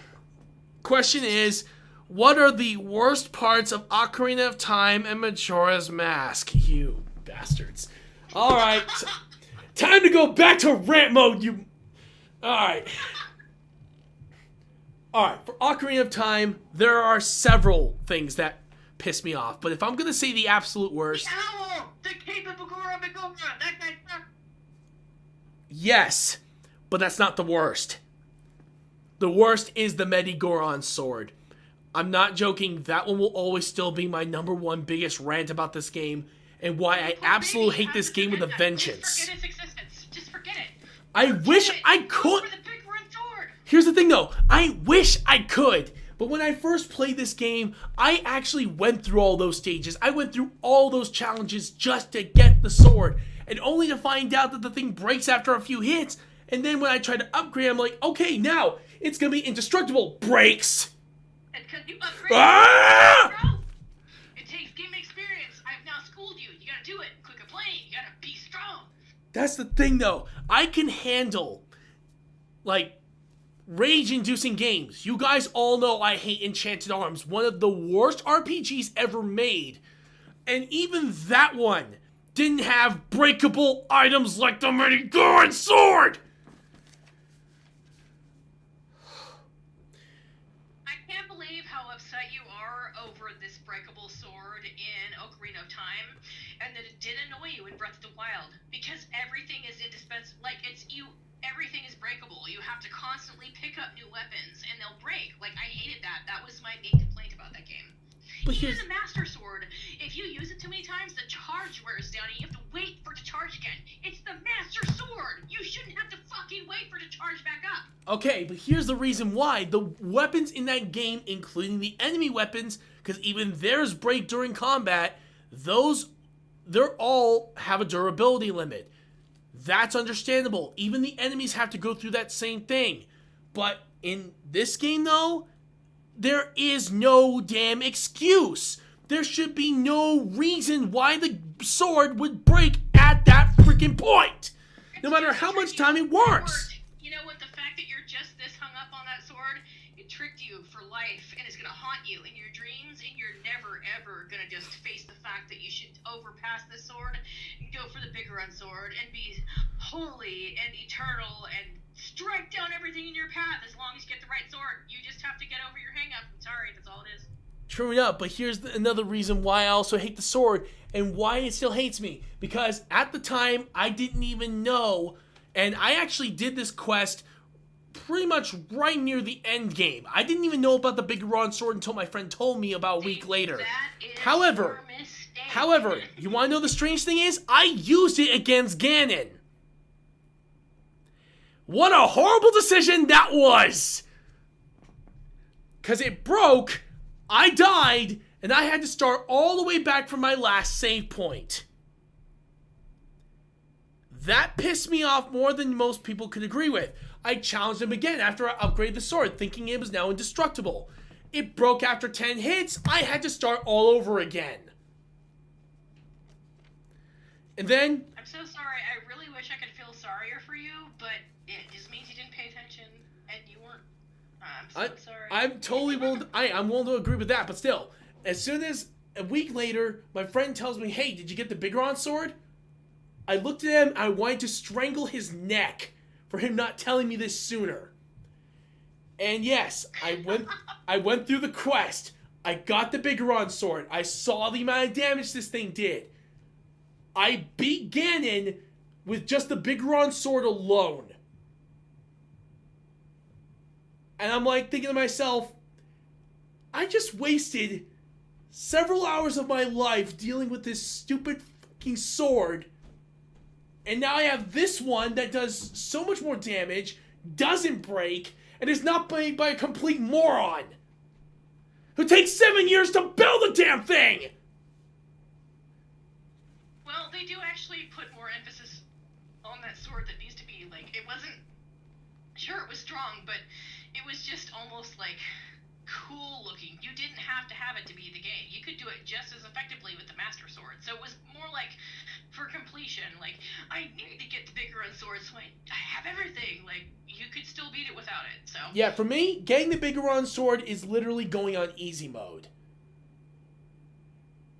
I'm not joking, it's that easy to beat the boss with just the sword, that sword alone. It's that powerful. So, but what I'm saying is if you don't want to go through those side steps to do that quest, because it is time consuming, you can beat the game with just the Master Sword. Oh yeah, of course. It takes a little longer, so... Yeah, for me, honestly, the big Ron sword, it's worth it. Medigoron? Yeah. No. As for Majora's Mask, and Majora's Mask, that one is pretty hard, because there are a few things I could say, but here is the one thing I'm going to say, and yes, I know a lot of people are going to hate me for this. Why have opponent at all if you have the bunny ears? Just not even bother. Cute. Get rid of Epona. There's no reason to have Epona in the game. Oh, here's an idea. How about Epona stops, you get thrown off your horse, and you die. Let Epona live, go off, do whatever she wants. Just don't have her in this damn game. Epona game, not a Link game. Epona's adventures. I would be down with that.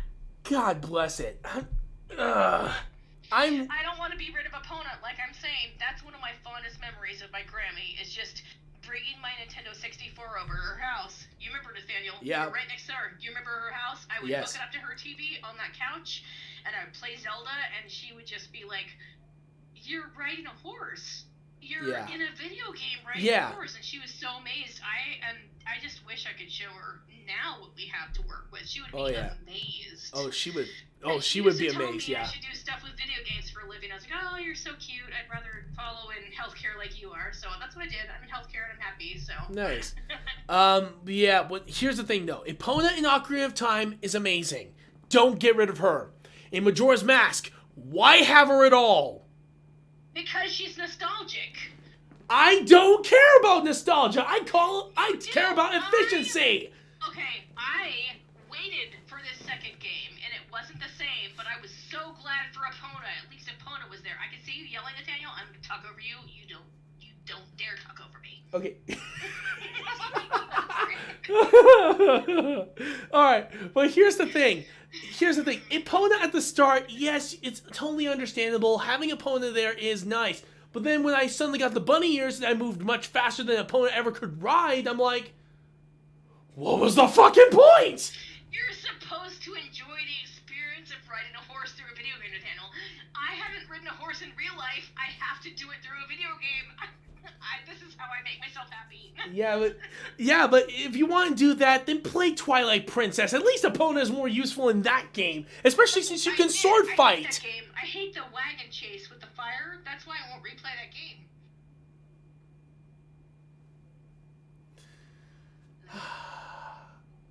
You had... Okay.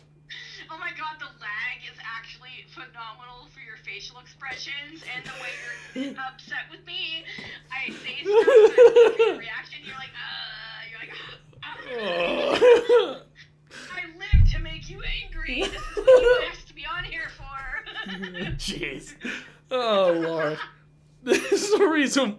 I'm not even joking here, folks. This is really Ingot. If you know Ingot from Overwatch, this is my fiance. I'm his future wife. I'm Mrs. Ingot, and he's more versed in the internet than I am, so don't hold it against him for not knowing stuff, because I know he's, pretty big at Overwatch, so. Oh, yeah.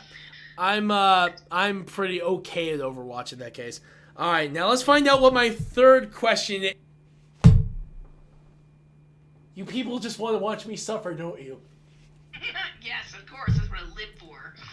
What are my top 3 most hated characters in Legend of Zelda history? God bless it, where do I begin? Well, first, if we're gonna go outside of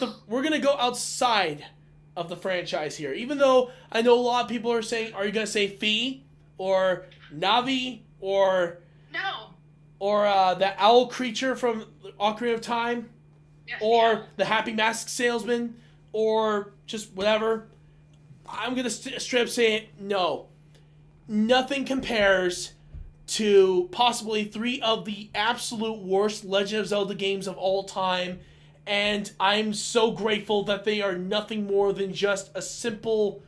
They belong under the console, they're not Nintendo, these games are just absolute trash and shit. And that's just me being nice to them. If you guys know what I'm talking about, it's the Legend of Zelda CDI games.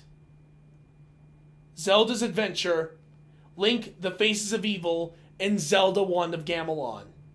Oh man, I haven't even heard of those. This is the first. You're gonna have to enlighten me. Oh god. Alright, first of all, this was a side-scrolling Legend of Zelda game. Last time they did this was The Adventure of Link. I love that game. It's actually really fun. This one basically just takes a dump all over and says, fuck you, Link. Second, the controllers have 3 buttons. All you use is 2. One is to attack, the other button is for everything else. The third is completely useless. Why even have that button on the controller to begin with? Second... Maybe for other games, the third button does something. Sorry, just saying. True, but not in this game. Second is, of course, the menu system is bullshit. Let's take a look at when I was, I actually did get to play these games personally. I absolutely hated them. There was one time I just wanted to bring up the menu. I go in, and here's the thing. In order to bring up the menu, you have to crouch and press the button that does everything else. Yes, you have to be that tedious. Well, here's the thing. If by crouching, you also go through doors. So here I am. I'm about to get ready to go into this dungeon. I need to be ready to have my lantern out to be able to light the area. So I go in, I crouch to bring up the menu screen. All of a sudden, I'm inside the room, in a pitch black room, and I don't know how I got in. So I go back out. I walk a little bit to the right, and then of course I try to bring up the screen. Guess what? I'm now outside of the stage. Now I have to go inside, use the menu again. Boom, I'm now back outside. Now I have to go all the way to the other side of the screen, crouch, and then I see there's a giant freaking door in this room that is preventing me from using the menu. Next, of course, is This sounds awful. Oh, I already forgot what game you're talking about. It's Zelda CGI something? CDI, the Zelda CDI It's games. awful. Let's just stick to the normal Zeldas, because whatever you're describing sounds like a nightmare, and nobody should want it. Nobody. Oh yeah. Also,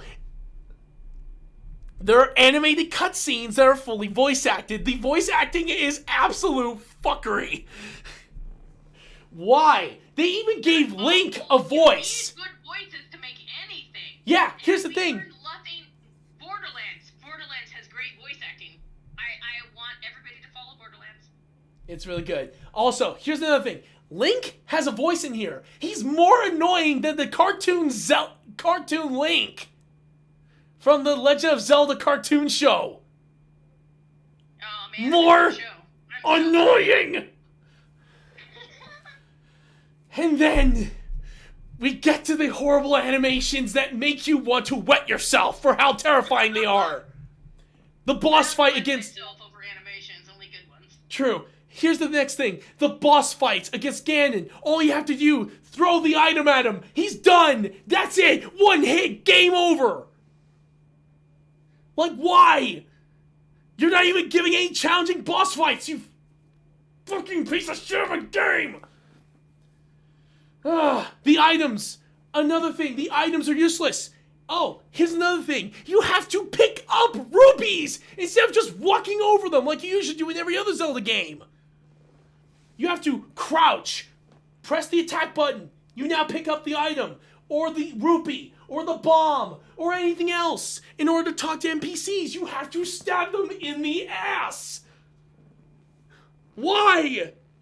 Why does this game exist? Why do these games exist? And I'm only talking about the 2 games. I haven't even talked about Zelda's Adventure. That game is where you are literally dealing with a basically recreation of the original Legend of Zelda, which is not that bad. But they do everything else wrong. First of all, the voice acting is in this game too. It's also shit. It's horrible. It's fucking awful. Next, of course, you have to deal with the unbelievable menu system where you actually have to scroll the mouse key. Even though there is no mouse on this console, you have to drag it all the way over to the other side of the screen to select your items, or all the way down to the bottom corner to select the map, or over here just to select the options for the game.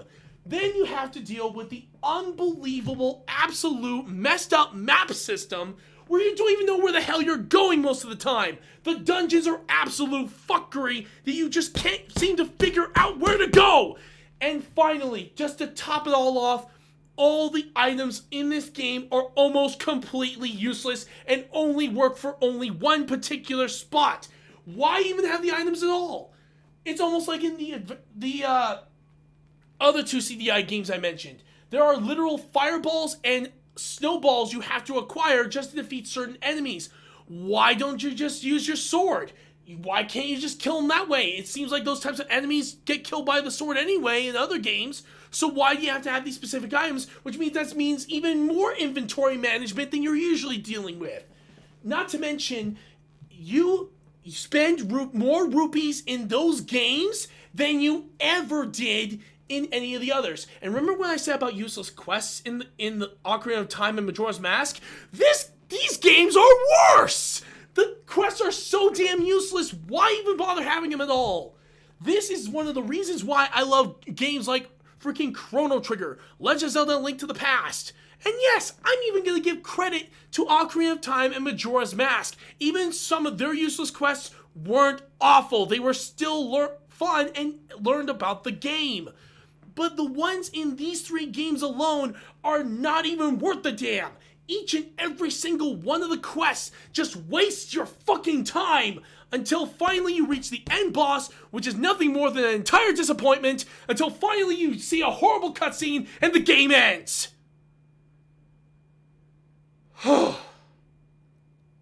Wow, I had a lot of anger towards this game. Jesus. Dude, I love you so much. What game were you even talking about? That was a huge rant. What was it? What game was it again? I was literally talking about the 3 CDI Zelda games. Man, I didn't get that. There was so much yelling. I'm so glad that you're that into it, but I just love you, bro. Keep going. Keep doing what you do. Yeah, I'm done ranting about these games. Because one of these days I will do a review, and I will do a personal review on this. Because I don't want anyone else to suffer through these games. No one deserves to suffer through these games. Review. That was so much yelling. That was your review. You should just record it and post it elsewhere. Yeah, exactly. If you want, all right. So basically, here's a quick little review. Wand of Gamelon, Zelda's Adventure, and the other Legend of Zelda game. I don't even give a shit what its name is. All 3 of them get the 0. No question. 0. Final score. 0 for all the categories. I'll never review this game ever. This is one of those games I will never review in full depth because this game enrages me so much to a point where I want to kill an entire city. That's how much I hate these games. And I never want anyone else to suffer through them. Not even my worst enemies, I would want them to suffer because this is worse than the torture from the devil himself. Wait, you cut out. Which game are you hating? What's going on? All 3 of the CDI games. I don't want anyone else to suffer through these games. I will, if you ever get these games, I will personally help you destroy them.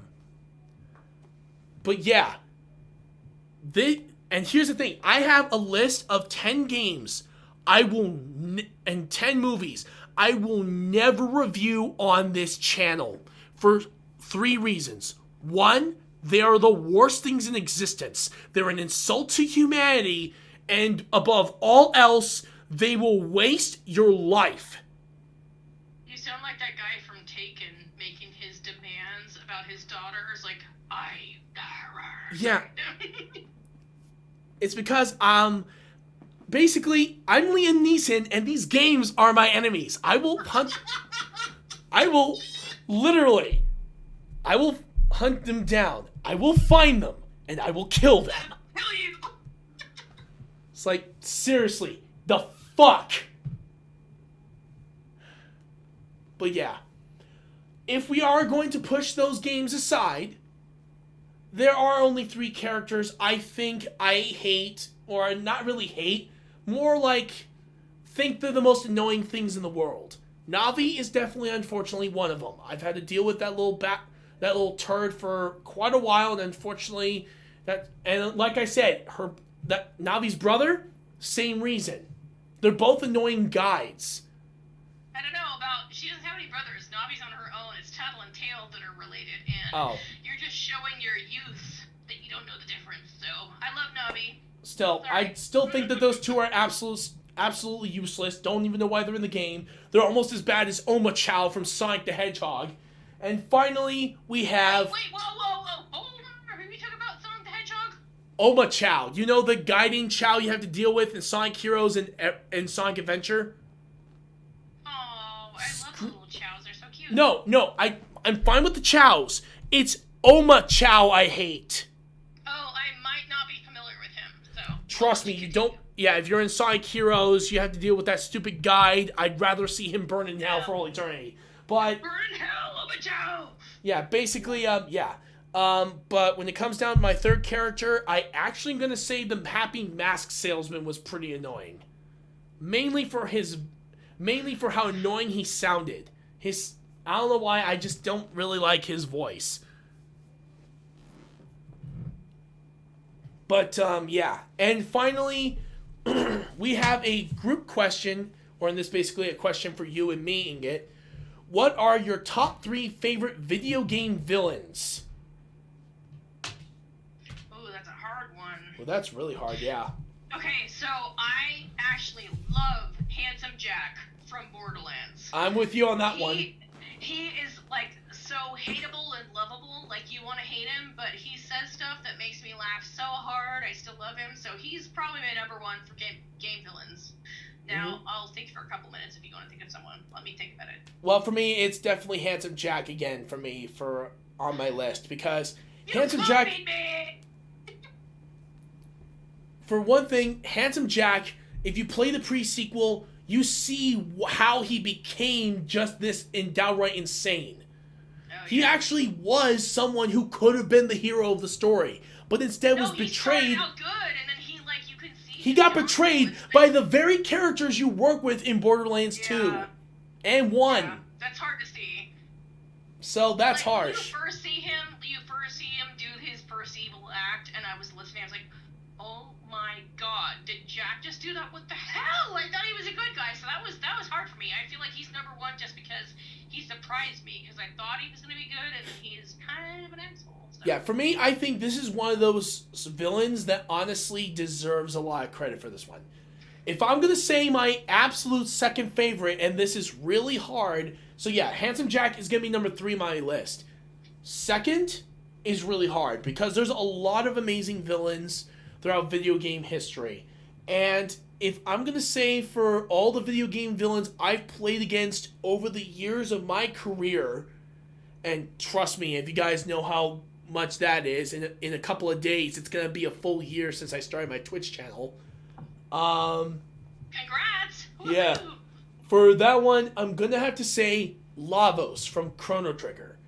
Not only is Lavos an impressive evil creature of its own, but he literally, if you go through history, you see he destroys the world.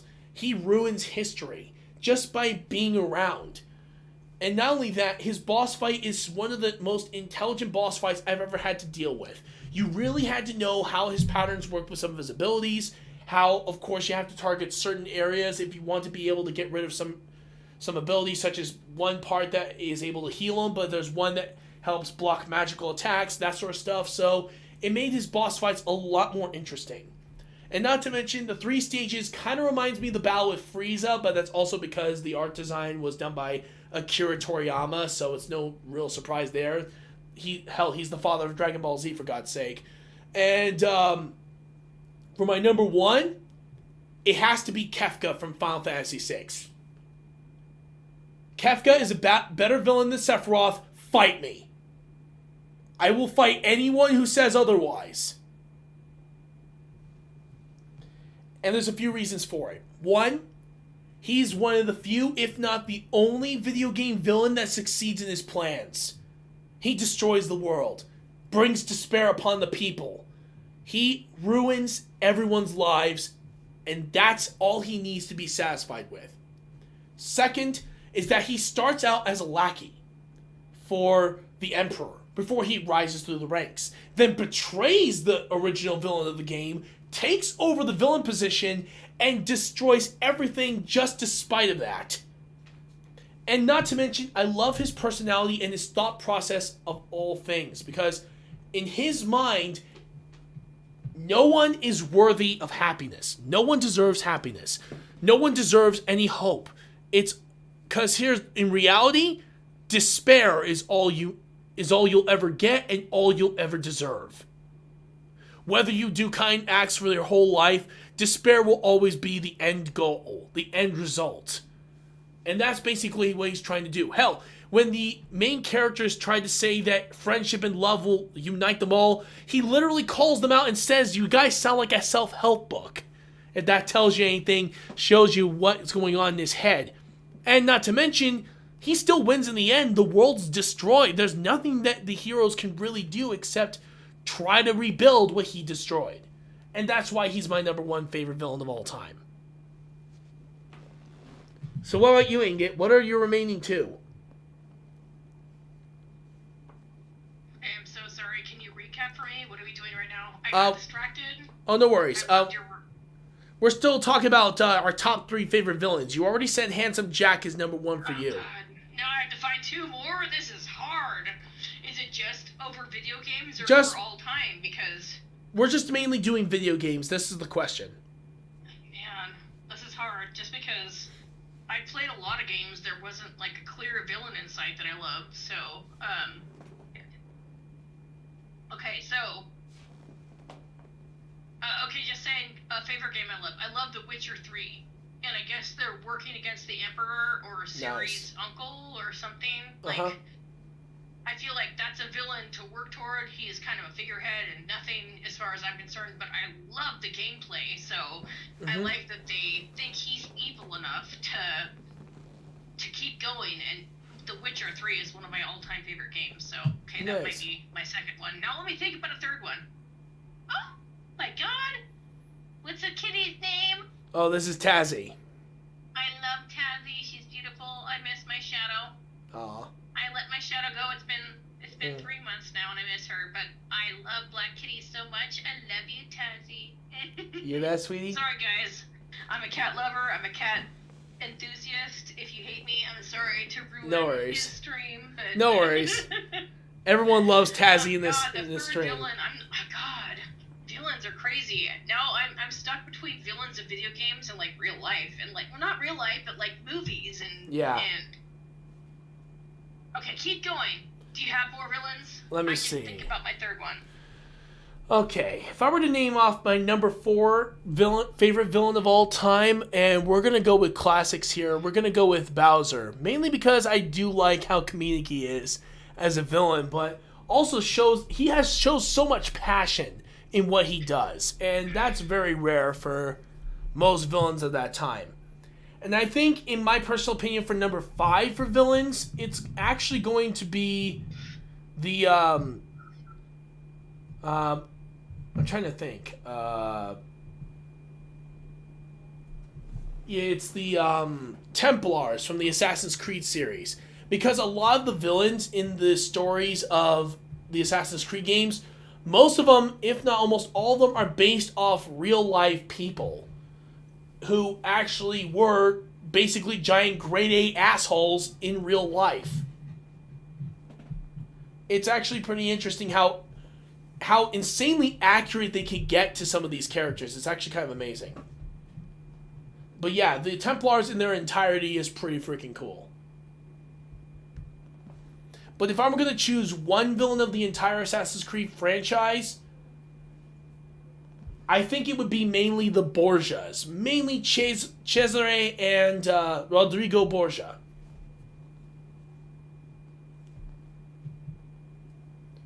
Have you found out your third, or do you want me to keep going? Well, no, I guess I was almost self-conscious about listing Bowser, because, I don't know. Oh no, I put Bowser on mine. No, I know. I mean, he's a super constant, so he's always there. He's always something.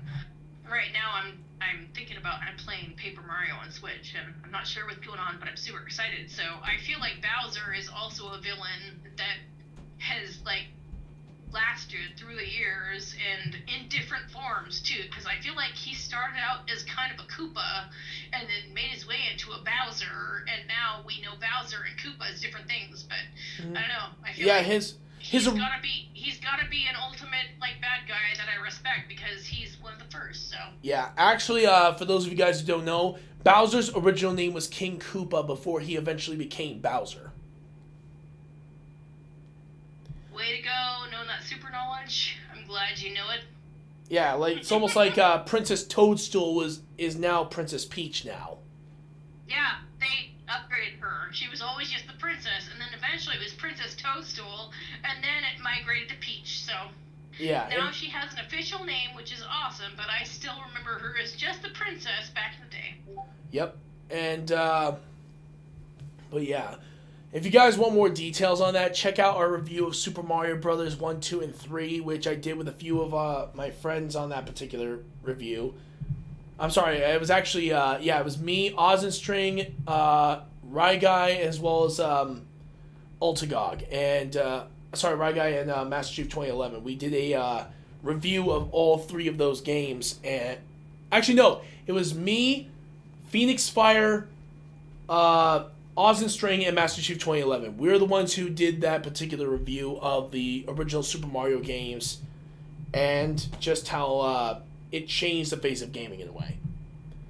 Anyway, yeah, it looks like our time is up. I want to thank you guys so much for joining me here today. I want to thank, of course, Ingot for joining us here today. It's awesome to have you here. Hopefully we may have you for a future review. Thank you so much. I really enjoyed it. It's been my first time. I've never done this before, and I look forward to future, goings on with you guys. It'd be awesome. Nice. Also, we have one more thing we do on the channel is that we actually allow you guys to choose a particular movie, television show, cartoon, anime, or video game you want us to review on the channel. We've already gotten a few suggestions already from The Fly, Starship Troopers, GoldenEye, Perfect Dark, and even doing an episode solely on our top 10 favorite Mythbusters episodes. So, what would you want us to review for the future? Oh god, it sounds like there's a lot. I feel like that's too many. Can you list a few of them again? The ones that... Sorry. Yeah, the ones that we've already gotten requests to do by our other reviewers is The Fly, Starship Troopers, GoldenEye, Perfect Dark, and Mythbusters Top 10, basically. So, Oh man. what would you want us to review? Like, what was your personal favorite show, TV show, movie, video game, anime, cartoon? What was your favorite piece of media would you want us to review for the channel? I really loved Mythbusters, so that would be one that I would be interested in, having you review and look at. So. All right, so that means you'll be included on the Mythbusters Top 10. We actually did do a review of Mythbusters a while back, but we are going to be doing a future Mythbusters Top 10 sometime. We're going to do it sometime in September or late August at the earliest to let you guys know. Sounds awesome. Oh, yeah. Also, to let you guys know, on Monday will be the anniversary, our 1-year anniversary of the channel's founding here on Twitch. So that's going to be pretty cool. So hopefully you'll be joining us for Monday. We're going to be doing something completely different from our usual D&D Mondays. Or tabletop adventures, as we call it. Tonight we're going to be doing Super Smash Bros. Ultimate for the Nintendo Switch.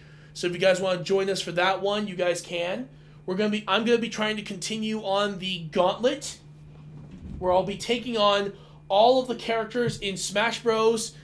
And I have to face them all at level 9. Next, of course, which is the highest difficulty that the game will allow. Next, of course, is for Sunday. We still have Roblox from 12 to 2. And for RPG Sunday, we're doing Borderlands 3, where we're going to create a brand new character just for you guys. And of course, we have our 1-year anniversary on the 2nd, on Monday. And of course, for Tuesday, we have we're still getting votes. I'm still getting suggestions for games, but it sounds like Mutant Football League will be the one to go for this for sports Tuesday from 12 to 2. And finally, for Tuesday's horror, we're going to be doing Metro Last Light and try to finish that one before going on to Metro Exodus. So, do you have any final words to say to everybody, Ingot? Everything was great. Like I said, I'm still super not into everything. I'm just enjoying the attention and just this has been fun. I like reviewing a game and I love just connecting with you. You're so far away. I miss you. I know. I miss you too, cuz. But yeah, basically, we'll definitely have to bring you in for another episode. You might join us for the Mythbusters episode if you're available at that time. I love Mythbusters, but I can't. I just love them no matter what they do. But I can't act like I'm a. Oh yeah, of course. Could talk to. Oh yeah, of course. I love watching them, and they're awesome. And I also have a friend that was featured on Mythbusters years ago. Really? Well, actually, for this Mythbusters episode, we're mainly concentrating on our top 10 favorite episodes of the franchise.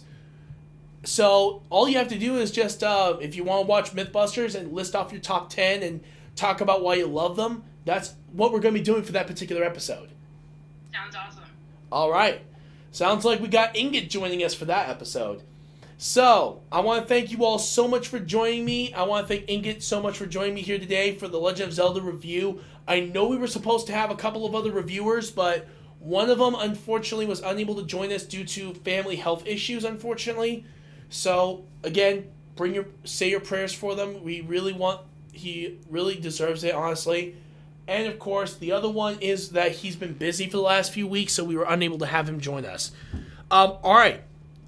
But there is one thing I am going to let you know. Next week, around 2 p.m. Pacific Standard Time, we're going to be reviewing Rocky Horror Picture Show, as well as, of course, Legend. The two Tim Curry movies with, of course, our reviewers, Billy Peddle and Puginator 2020 will be joining us for that episode.